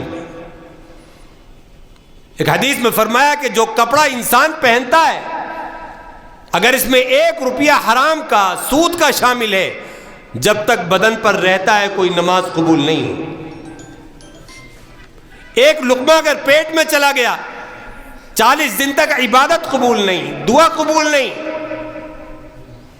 اور صدیق اکبر رضی اللہ تعالیٰ عنہ کی حدیث ہے، نبی کریم علیہ السلام نے فرمایا جو شخص حرام کھا کر کے پلا بڑھا وہ جنت کے اندر داخل نہیں ہوگا.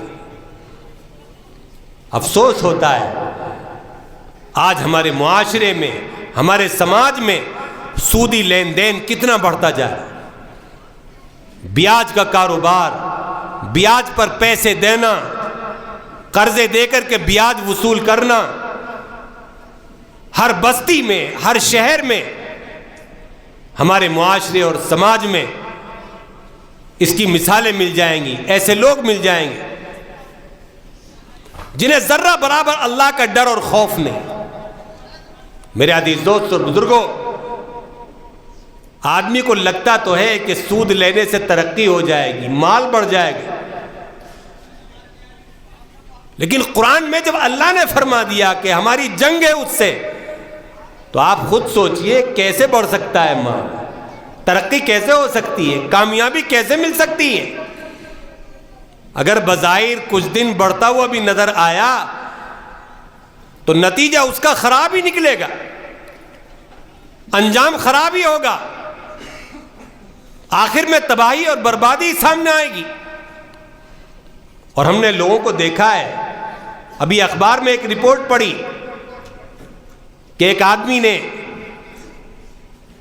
40,000 روپیے کسی سے ادھار لیے سود پر، اس میں لکھا ہوا تھا کہ 14 لاکھ وصول کر چکا سود دینے والا، اور ابھی اصل باقی ہے، قرضہ چل ہی رہا ہے۔ اب پولیس پڑی ہے اس کے بیچ میں تو شاید معاملہ حل ہو جائے، ختم ہو جائے۔ شیطان کی آنت کی طرح ہوتا ہے، جس طرح شیطان کی آنت ختم نہیں ہوتی، سودی قرضہ ختم نہیں ہوتا، آدمی الجھتا چلا جاتا ہے۔ حالات سب پر آتے ہیں، پریشانیاں سب پر آتی ہیں، کاروبار میں بھی لاس اور نقصان ہوتا ہے، لیکن اگر آدمی سود سے اپنے آپ کو بچائے، سودی قرضے نہ لے، سود پر لون نہ لے، تقوی اختیار کرے، اسے حرام جان کر کے صبر کرے، اللہ کا اعلان ہے وَمَن يَتَّقِ اللَّهَ يَجْعَل لَّهُ مَخْرَجًا وَيَرْزُقْهُ مِنْ حَيْثُ لَا يَحْتَسِبُ، جو سود سے اپنے آپ کو بچا لے گا، گناہ سے بچے گا، تقوی اختیار کرے گا، اللہ اس کی پریشانی سے نکلنے کا راستہ پیدا فرمائے، اور ایسی جگہ سے اس کا کاروبار چلائے گا، روزگار چلائے گا جہاں سے اس کا وہم و گمان بھی کام نہیں کرے گا، اس کی عقل بھی وہاں نہیں پہنچ سکے۔ اعلان ہے اللہ کا۔ اللہ کی ذات پر ہم بھروسہ کر کے تو دیکھیں، توکل تو کریں اللہ کی ذات پر، اس کے وعدوں پر، اس کے اعلانوں پر، پھر دیکھیں اللہ تعالیٰ کا معاملہ ہمارے ساتھ کیا ہو۔ اس لیے اگر کوئی موقع آ بھی گیا، سب دن برابر نہیں ہوتے، ہر انسان پر مصیبت کے دن آتے ہیں، تنگ دستی کے دن آتے ہیں، لیکن سودی لین دین، سودی لون، سودی قرضہ لینے پر فوراً تیار ہو جانا، یہ انتہائی خطرناک بات، یہ اپنے آپ کو اور مصیبت میں ڈالنا۔ اسی طرح نبی کریم علیہ الصلوۃ والسلام نے اور دوسرے گناہوں کی تفصیل فرمائی، کسی پر ظلم نہ کرو، کسی سے قرضہ لے کر کے دنیا سے مت جاؤ، کسی پر زیادتی مت کرو، کسی کا حق نہ مارو، یہاں تک کہ کسی کو ایک تھپڑ بھی ناجائز رسید مت کرو۔ فرمایا ایک تماچا بھی اگر کسی نے کسی کو مارا ہوگا، اللہ کل قیامت کے دن اس کا بھی بدلہ دلوائے۔ ایک بالش زمین اگر کسی کی دبا لی ہوگی، فرمایا 7 زمینوں کے توق بنا کر کے اللہ اس کے گلے میں ڈال دے گا کہ اس بوجھ کو اٹھا۔ ایک بالش زمین اگر کسی کی دبائی، اللہ تعالیٰ رحمان ہے، رحیم ہے، کریم ہے، لیکن قہار و جبار بھی ہے، سخت عذاب دینے والا، سخت پکڑ کرنے والا بھی ہے، اس کا غیظ و غضب، غصہ بھی بہت سخت ہے۔ اس لیے صرف یہ نہ سوچیں کہ وہ غفور الرحیم ہے، وہ جبار اور قہار بھی ہے، اس کو بھی ہم یاد رکھیں اور ایک ایک گناہ سے بچنے کی کوشش کریں۔ اسی طرح نبی علیہ الصلوۃ والسلام نے ان اچھائیوں کے ساتھ برائیوں سے بچنے کا بھی حکم دیا، اچھائیاں کرنے کا بھی حکم دیا۔ ایک ایک چیز کی تفصیل آقا نے بتائی۔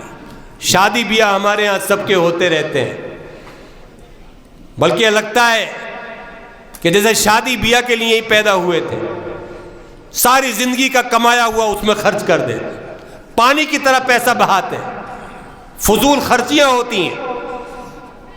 اور اس سلسلے میں بھی نبی کریم علیہ السلام نے جو ہدایتیں ہمیں دی، وہ ہدایتیں ہم بھلا دیتے۔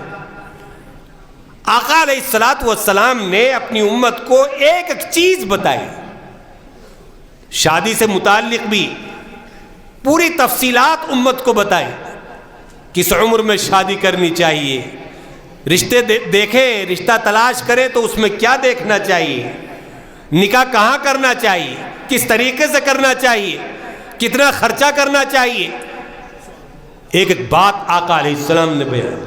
مگر ہم مسلم معاشرے اور مسلم بستیوں پر اگر نگاہ ڈالیں تو پتہ چلتا ہے کہ نبی کریم علیہ السلام کی ایک بھی نصیحت ہمیں یاد نہیں، سب بھلا دیا ہم نے۔ کتنی اللہ کی بیٹیاں، اللہ کی کتنی بندیاں، امت کی بیٹیاں گھروں کے اندر بیٹھی ہوئی ہیں، عمریں نکل رہی ہیں ان کی، کوئی رشتہ لے کر کے نہیں جا رہا. کیوں؟ ان کے باپ کے پاس دینے کے لیے جہیز نہیں، پارٹی موٹی نہیں. ایسے لالچی بن گئے، اپنی زبان سے سوال کر رہے ہیں، ڈیمانڈ کی جا رہی ہے، ہمیں فلاں گاڑی چاہیے، فلاں میرج ہال میں کھانا چاہیے، اتنے لوگوں کا کھانا چاہیے، یہ ہونا چاہیے، وہ ہونا چاہیے. اور لڑکی والا مجبور ہو کر کے بیچارہ کہ اسے اپنی ذمہ داری، اپنا فرض ادا کرنا ہے، وہ دل کی خوشی سے نہیں، مجبور ہو کر کے اپنے دل کو محسوس کر کے یہ سارے کام کرنے پر مجبور ہوتا ہے. اللہ کے رسول صلی اللہ علیہ وسلم کی حدیث ہمیں یاد نہیں رہی؟ آقا نے فرمایا تھا کسی مسلمان کا مال اس کی خوشدلی کے بغیر حلال نہیں ہوتا. فرمایا حرام ہے کسی کے ہاں ایک لقمہ بھی آپ اس کی خوشی کے بغیر کھا رہے ہیں، ذرا سا سامان بھی اس کی خوشی کے بغیر لے رہے ہیں. کون ہے بیچارہ جو 500 آدمیوں کی دعوت خوشی سے کرے؟ یہ تو سماج کی رسموں نے مجبور کیا ہوا ہے انسان کہ سب کچھ بیچنا پڑ جاتا ہے، قرضے کے بوجھ تلے انسان دب رہا ہے. یہ بھی تباہ، وہ بھی تباہ، اس کا بھی کاروبار پٹ، اس کا بھی پٹ، اس کا بھی سارا کمایا ہوا صاف، اس کا بھی کمایا ہوا صاف. آگے بڑھنے کے بجائے دونوں پیچھے چلے گئے. کہاں چلی گئی ہماری عقل و دانش؟ کہاں چلا گیا ہمارا شعور؟ اللہ کے رسول نے جینے کے سلیقے بتائے تھے، شادی بیاہ کے طریقے بتائے تھے، 9 نکاح کر کے اپنے دکھائے تھے کہ شادی تو اتنا آسان ہے، نکاح اتنا سادہ اور اتنا آسان ہوتا ہے. لیکن ہم نے آقا کی نکاحوں کو، شادیوں کو، سب کو بھلا. میرے عزیز دوستو، بزرگوں، وہ بچیاں، وہ بیٹیاں امت کی جو گھروں کے اندر بیٹھی ہوئی ہیں، جن کی عمریں نکل رہی ہیں، ان کے سینے پر کیا گزرتی ہوگی، ان کے دلوں پر، جب کسی بارات کی آوازیں انہیں سنائی دیتی ہیں، جب آئے دن وہ پروگرام ہوتے ہوئے دیکھ رہی ہیں شادی بیاہ کے. کیا خیال ان کے دلوں میں آتا ہوگا کہ میرے ہاتھ کب پیلے ہوں گے، میرے رشتے کے لیے کوئی نہیں آ رہا، میں کب تک گھر میں بیٹھی رہوں، کب تک اپنے ماں باپ پر بوجھ بنی رہوں. ایسی بچیوں کو اگر آگے بڑھ کے کوئی اپنا لے تو یقیناً یہ نبی کریم علیہ الصلوۃ والسلام کی سنت.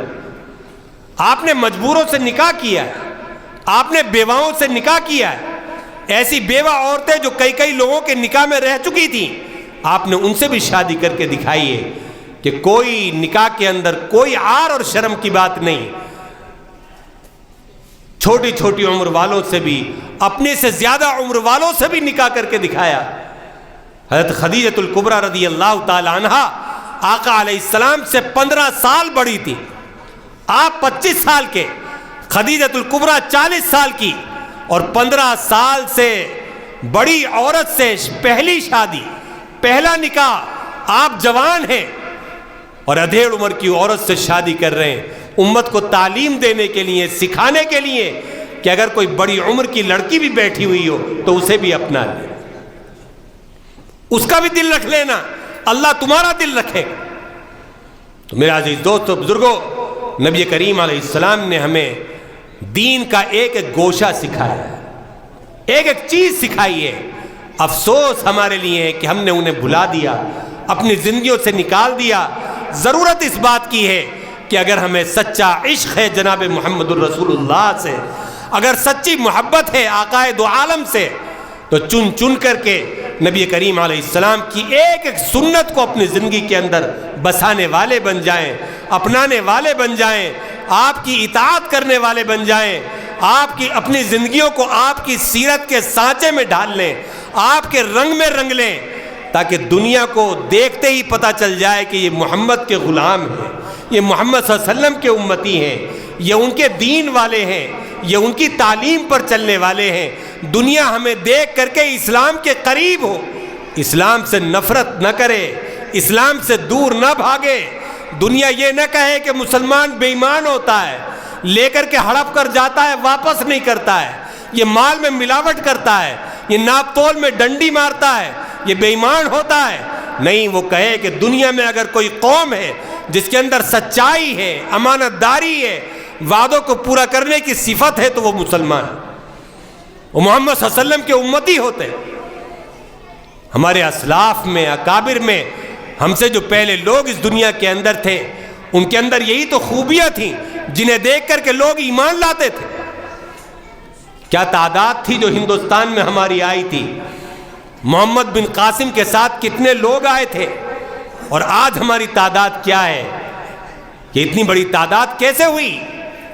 ان آنے والوں کے لوگوں نے اخلاق دیکھے، ان کے معاملات دیکھے، ان کی سچائی اور امانت داری دیکھی، متاثر ہوئے، اور دیکھ کر کے ان کے اخلاق کو، ان کے کردار کو اسلام قبول کرتے چلے گئے، اسلام میں داخل ہوتے چلے گئے، اور تعداد بڑھتی چلی گئی۔ اسلام تلوار سے نہیں پھیلا، اسلام کردار سے پھیلا ہے، معاملات کی صفائی سے پھیلا ہے، ہمارے اخلاق سے پھیلا ہے۔ آج ہمارے اخلاق خراب، معاملات خراب، کردار خراب، ہماری زندگیاں خراب، لین دین خراب، جس کی وجہ سے لوگ قریب آنے کے بجائے دور جائیں۔ اس لیے میرے عزیز دوست اور بزرگوں، ہمارا بھی نفع اور فائدہ، ہماری بھی خیر اور بھلائی اسی میں ہے کہ یہ مختصر سی زندگی جو اللہ نے ہمیں آخرت کی تیاری کے لیے دی ہے، اس زندگی کو ہم نبی کریم علیہ السلام کی اتباع اور اطاعت کے ساتھ گزاریں، سنتوں کی پیروی میں گزاریں، اسلام کی پیروکاری میں گزار لیں، اسلام کے دامن کو مضبوطی سے تھام لیں، تاکہ دنیا بھی ہماری کامیاب ہو جائے، آخرت بھی کامیاب ہو جائے، نہ دنیا کے اندر کوئی ٹوٹا ہو، نہ آخرت میں کوئی خسارہ اور نقصان ہمیں اٹھانا پڑے۔ بس اس کی ضرورت ہے، اور اس کے لیے ضرورت ہے ہمیں ارادے کرنے، پختہ ارادے کرنے، عزم کرنے کی، اور اللہ کے سامنے سچی توبہ تلہ کرنے کی، اور عہد کرنے کی کہ اے اللہ، اب تک تو ہماری زندگی جیسی گزر گئی، ہمیں نہیں معلوم تھا، لیکن اب جتنی زندگی باقی ہے، اس زندگی کو ہم محمد صلی اللہ علیہ وسلم کی سچی غلامی کے ساتھ گزاریں، آپ کا سچا امتی بن کر کے گزاریں، اپنے اخلاق آقا کے اخلاق جیسے بنائیں، اپنا کردار آقا کے کردار جیسا پیش کریں۔ اگر ہم نے طے کر لیا، زندگی میں تبدیلی لے آئے، انقلاب لے آئے، اپنی اصلاح کر لی، تو یاد رکھیے یہ چیز آپ کے لیے نفع بخش نہیں، آپ کی اولادوں کے لیے، نسلوں کے لیے، اور تمام انسانوں کے اسلام کے قریب ہونے کا ذریعہ بنے گی، اسلام کی اشاعت اور پھیلنے کا ذریعہ بنے گی۔ دوسرے غلط فہمی کے اندر مبتلا ہو گئے ہیں اور ہم سے بدگمان ہو گئے ہیں، ان کی بدگمانیاں دور ہوں گی، غلط فہمیاں دور ہوں گی، غیر قریب آئیں گے اور اسلام کا کلمہ پڑھیں گے۔ اللہ تعالیٰ مجھے بھی اس کی توفیق عطا فرمائے، آپ حضرات کو بھی اللہ تعالیٰ اس کی توفیق بخشے۔ جن حضرات نے مدرسے کے اندر یہ جلسہ منعقد کرایا ہے، ہمارے قاری خالد صاحب، اللہ ان کی کوششوں کو، مساعی کو قبول فرمائے۔ انہوں نے یہ موقع فراہم کیا کہ دین کی، اللہ اور اس کے رسول کی یہ چند باتیں ہم نے آپس میں کی اور سنی۔ اللہ تعالیٰ ان کو جزائے خیر عطا فرمائے، ان کے مدرسے کو اللہ تعالیٰ دن دونی رات چوگنی ترقی عطا فرمائے، اور اللہ تعالیٰ ہم سب کو ان باتوں پر 100% عمل کی توفیق بخشے۔ وآخر دعوانا ان الحمد للہ رب العالمین۔ جزاکم اللہ احسن الجزاء۔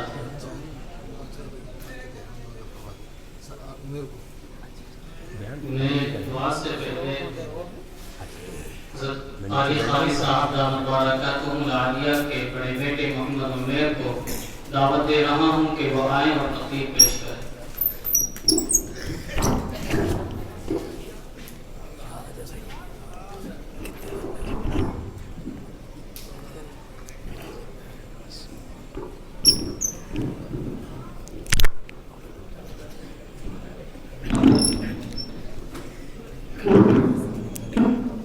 السلام علیکم ورحمۃ اللہ وبرکاتہ۔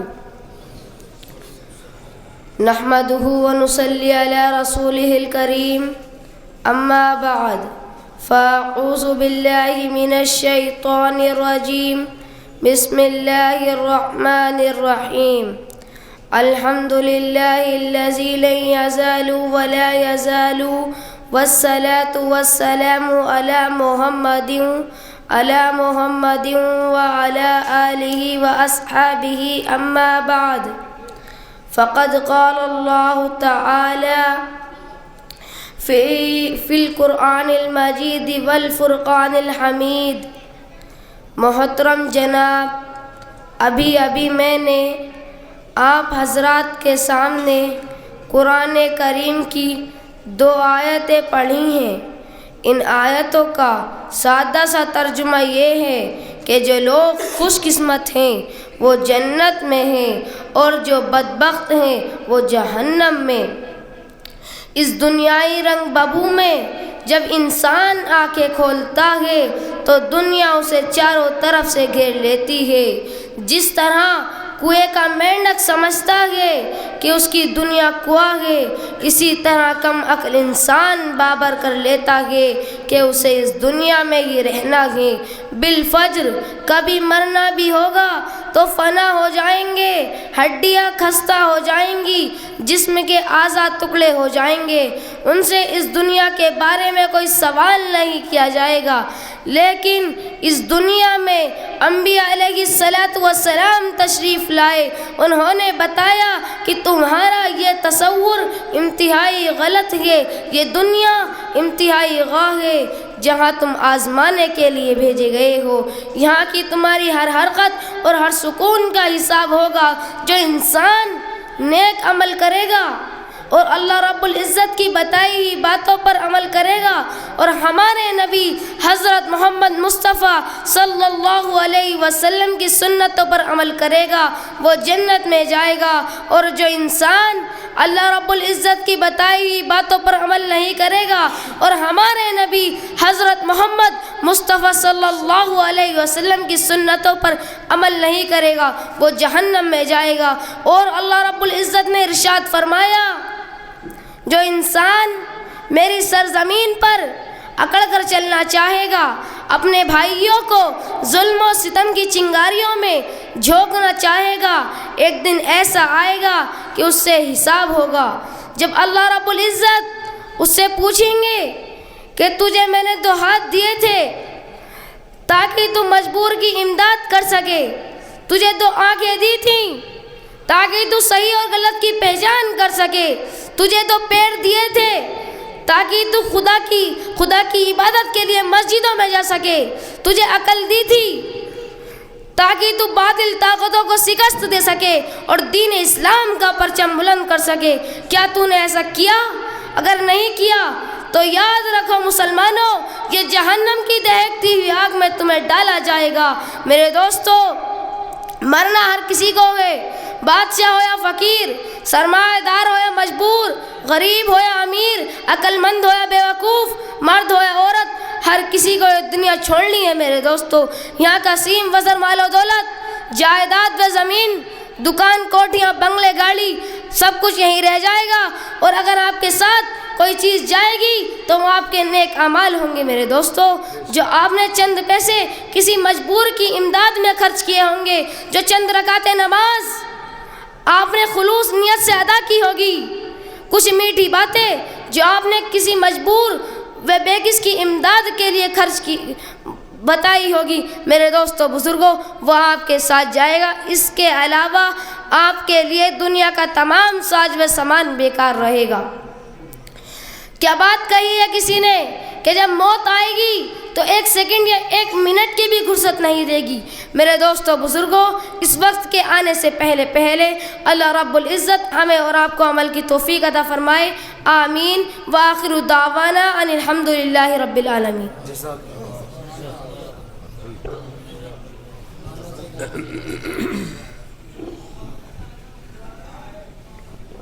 دعا نہیں ہے، کوئی اور اعلان تو نہیں؟ دعا کے بعد سبھی حضرات یہاں سے کھانا کھا کر کے جائیں. نماز ہوگی، نماز کے بعد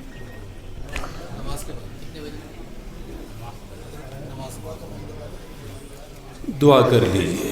الف لام میم اللہ لا الہ الا هو الحی القیوم وعنت الوجوه للحي القيوم اللهم لك الحمد كله ولك الشكر كله لا نحصي ثناء عليك أنت كما أثنيت على نفسك اللهم صل على سيدنا محمد وعلى آل سيدنا محمد وبارك وسلم اللهم صل على سيدنا محمد وعلى آل سيدنا محمد وبارك وسلم الہ العالمین ہمارے گناہوں کو معاف فرما مولا کریم ہماری خطاؤں کو درگزر فرما یا اللہ دن کے رات کے تنہائی کے مجمع کے ہر قسم کے گناہ معاف فرما یا اللہ ہم سیاہ کار ہیں گناہ گار ہیں سر سے پیر تک گناہوں میں ڈوبے ہوئے ہیں جسم کا ایک ایک بال گناہوں میں ملوث ہے مگر مولا کریم آپ رحمان ہیں رحیم ہیں کریم ہیں بہت بخشنے والے ہیں غفور و غفار ہیں اے اللہ ہم سب کی مغفرت فرما دیجئے اے اللہ خطاؤں سے صرف نظر فرما دیجئے چن چن کر کے ایک ایک گناہ کو مٹا دیجئے نام اعمال کو گناہوں سے پاک صاف فرما دیجئے اے ارحم الراحمین اے اکرم الاکرمین نفس اور شیطان کے بہکاوے میں اور اپنی نادانی اور ناسمجھی میں اے اللہ ہم نے پہاڑوں اور سمندروں کے برابر گناہ جمع کر لیے اے مالک اگر آپ نے ان کو معاف نہیں کیا اے اللہ تو ہم تباہ و برباد ہو جائیں گے اے اللہ ہلاک ہو جائیں گے اے مولا کہیں کے نہ رہیں گے اے ارحم الراحمین معاف فرما دیجئے مالک معاف فرما دیجئے عفو و درگزر کے فیصلے فرما دیجئے عفو و درگزر کے فیصلے فرما دیجئے اے کریم تجھے تیری کریمی کا واسطہ اے رحیم تجھے تیری شان رحیمی کا واسطہ اے اللہ اس امت پر رحم فرما دیجئے کرم فرما دیجئے لطف و کرم کی بارش نازل فرما دیجئے اے اللہ دنیا میں کسی غریب کے دروازے پر اگر کوئی فقیر آ کر کے آواز لگا دیتا ہے اے اللہ تو وہ غریب بھی اپنے گھر سے اسے خالی ہاتھ لوٹاتے ہوئے شرماتا ہے چاہتا ہے کچھ نہ کچھ دے دوں اے مولا تو بادشاہوں کا بادشاہ ہے تو سب کا شہنشاہ ہے اے اللہ بے پناہ خزانوں کا مالک ہے اے اللہ جب سے کائنات بنی ہے تب سے تو خزانے لٹا رہا ہے اے اللہ اور آج تک تیرے خزانوں میں کوئی کمی نہیں آئی ہے اے ارحم الراحمین اے اکرم الاکرمین آج تیرے در کے فقیر اور بھکاری تیرے سامنے ہاتھ پھیلائے ہوئے ہیں جھولیاں پھیلائے ہوئے ہیں اے اللہ مغفرت کی بھیک چاہتے ہیں اے اللہ آج آپ بھی اپنے در سے اس مجمع کو خالی نہ لوٹائیے اے اللہ مغفرت کے فیصلے فرما دیجئے عفو و درگزر کے فیصلے فرما دیجئے اے اللہ جس سے آپ راضی ہو گئے جسے آپ نے مغفرت کر کے معاف کر دیا وہ خوش نصیب ہو گیا اور جس سے آپ راضی نہیں ہوئے ناراض ہو گئے اے اللہ وہ دنیا کا بدترین اور بدنصیب انسان بن گیا اے اللہ ہمیں بدنصیبوں میں شامل نہ فرما اے اللہ بدترین لوگوں میں شامل نہ فرما اے اللہ ہماری مغفرت فرما دیجئے اے اللہ مغفرت فرما دیجئے اے اللہ آپ نے بے شمار نعمتیں ہمیں عطا فرمائیں اے اللہ بے حد و بے حساب احسانات فرمائے بڑی بڑی قیمتی نعمتیں ہمیں دیں جن سے اللہ ہم دن رات فائدے اٹھا رہے ہیں اے اللہ ان نعمتوں کا تقاضا تو یہ تھا کہ ساری زندگی ہم آپ کی ایک بھی نافرمانی نہ کرتے آپ کا ایک حکم بھی نہ ٹالتے مگر مولا ہم بڑے ناقدرے اور ناشکرے نکلے کہ تیری نعمتوں سے فائدے بھی اٹھاتے رہے اور تیرے ہی دین کی مخالفت بھی کرتے رہے تیرے ہی حکموں کی خلاف ورزیاں بھی کرتے رہے مولا ہمارے اس جرم عظیم کو معاف فرما یا اللہ ہمارے اس جرم عظیم کو معاف فرما نعمتوں کی اس ناقدری کو معاف فرما نعمتوں کی اس ناشکری کو معاف فرما اے اللہ پھر بھی تیری ذات بڑی کریم نکلی کہ اتنے گناہوں کے باوجود اور اتنے پاپوں کے باوجود اے اللہ کبھی تو نے ہم سے کوئی انتقام نہیں لیا اے اللہ بدلہ نہیں لیا اپنی نعمتوں سے محروم نہیں فرمایا آنکھوں کو ہم نے ادھر ادھر چلایا مگر تو نے اندھا نہیں کیا زبان سے غلط بول بولے لوگوں کے دل دکھائے جھوٹ بولے غیبتیں کی مگر تو نے گونگا نہیں بنایا کانوں سے غلط چیزیں سنی گانے سنے میوزک سنے اے اللہ تو نے بہرا نہیں کیا مال ادھر ادھر اڑایا مگر تو نے مفلس اور قلاش نہیں بنایا کاروبار ٹھپ نہیں کیے بلکہ تو نے تو اور ایسے کرم کا معاملہ کیا کہ ہم گناہوں پر گناہ کرتے رہے اور تو اور بڑھا بڑھا کر کے نعمتیں دیتا رہا۔ اے اللہ تیرے اس کرم کے سامنے ہم شرمندہ ہیں۔ اے اللہ منہ اٹھانے کے لائق نہیں ہے، نگاہیں ملانے کے قابل نہیں ہے۔ اے اللہ رحم فرما دیجئے، اے اللہ کرم فرما دیجئے، ہمارے حال پر رحم فرما دیجئے، ہمیں ہدایت عطا فرما دیجئے، نعمتوں کی شکر گزاری سکھا دیجئے، نعمتوں کی قدردانی کا جذبہ عطا فرما دیجئے۔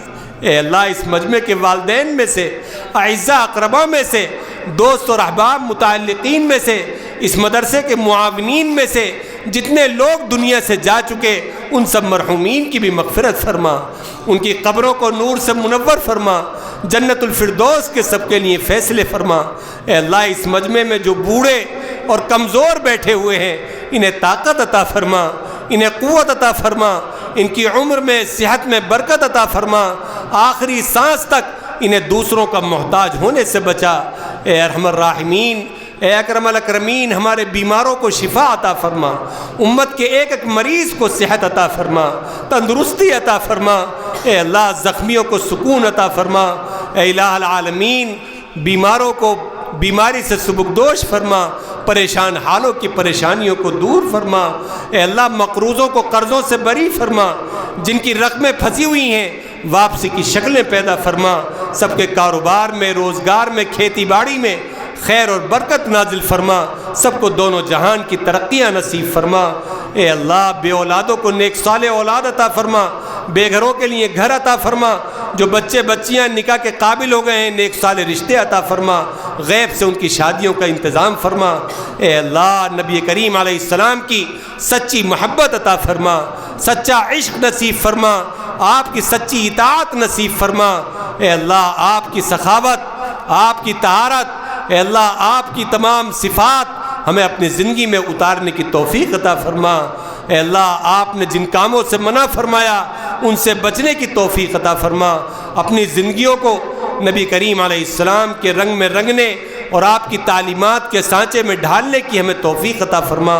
اے الہ العالمین اس مدرسے کو دن دونی رات چوگنی ترقی عطا فرما۔ اے اللہ اس کے فیض کو قیامت تک جاری و ساری فرما، ضروریات کا غیب سے تکفل فرما، جو حضرات تعاون کرتے ہیں ان کا تعاون قبول فرما، ان کو دونوں جہان میں بہترین جزا اور خیر عطا فرما، بہترین بدلہ نصیب فرما۔ اے اللہ جو کچھ کہا گیا سنا گیا اخلاص کے ساتھ اپنی بارگاہ میں قبول فرما۔ اے اللہ ہم سب کو اس پر عمل کی توفیق عطا فرما، آج کی اس مجلس کو اپنی بارگاہ میں قبولیت عطا فرما۔ اے اللہ اس کو ہماری زندگیوں کی اصلاح کا ذریعہ بنا، زندگیوں میں تبدیلی کا ذریعہ بنا، سچی توبہ اور رجوع کا ذریعہ بنا۔ اے الہ العالمین ہماری اصلاح کا ذریعہ فرما۔ اے اللہ جو کچھ مانگا وہ بھی عطا فرما، جو مانگنے سے رہ گیا مانگنا چاہیے تھا نہیں مانگ سکے، اے رب کریم اپنے فضل خاص سے وہ بھی عطا فرما۔ خاص طور سے ہمارے نوجوان دوستوں کو اے اللہ موبائل کے فتنوں سے محفوظ فرما، اے اللہ حیا عطا فرما، اے اللہ ان کی شرمگاہوں ان کی نگاہوں کو گناہ سے محفوظ فرما، بدنگاہی کے فتنے سے ان کی حفاظت فرما۔ اے الہ العالمین ہر مسلمان کے پیٹ کو حرام سے محفوظ فرما، حرام مال کی نحوستوں سے بچا، خاص طور سے سودی لین دین اور اس کی لعنتوں اور نحوستوں سے امت کی حفاظت فرما۔ اے اللہ ہماری ان ٹوٹی پھوٹی دعاؤں کو اپنے کرم اور نبی اکرم صلی اللہ علیہ وسلم کے وسیلے سے قبول فرما۔ ربنا تقبل منا انک انت السمیع العلیم وتب علینا یا مولانا انک انت التواب الرحیم۔ سبحان ربک رب العزت عما یصفون وسلام علی المرسلین والحمد للہ رب العالمین۔ نماز 8:40 پر کھڑی ہو جائے۔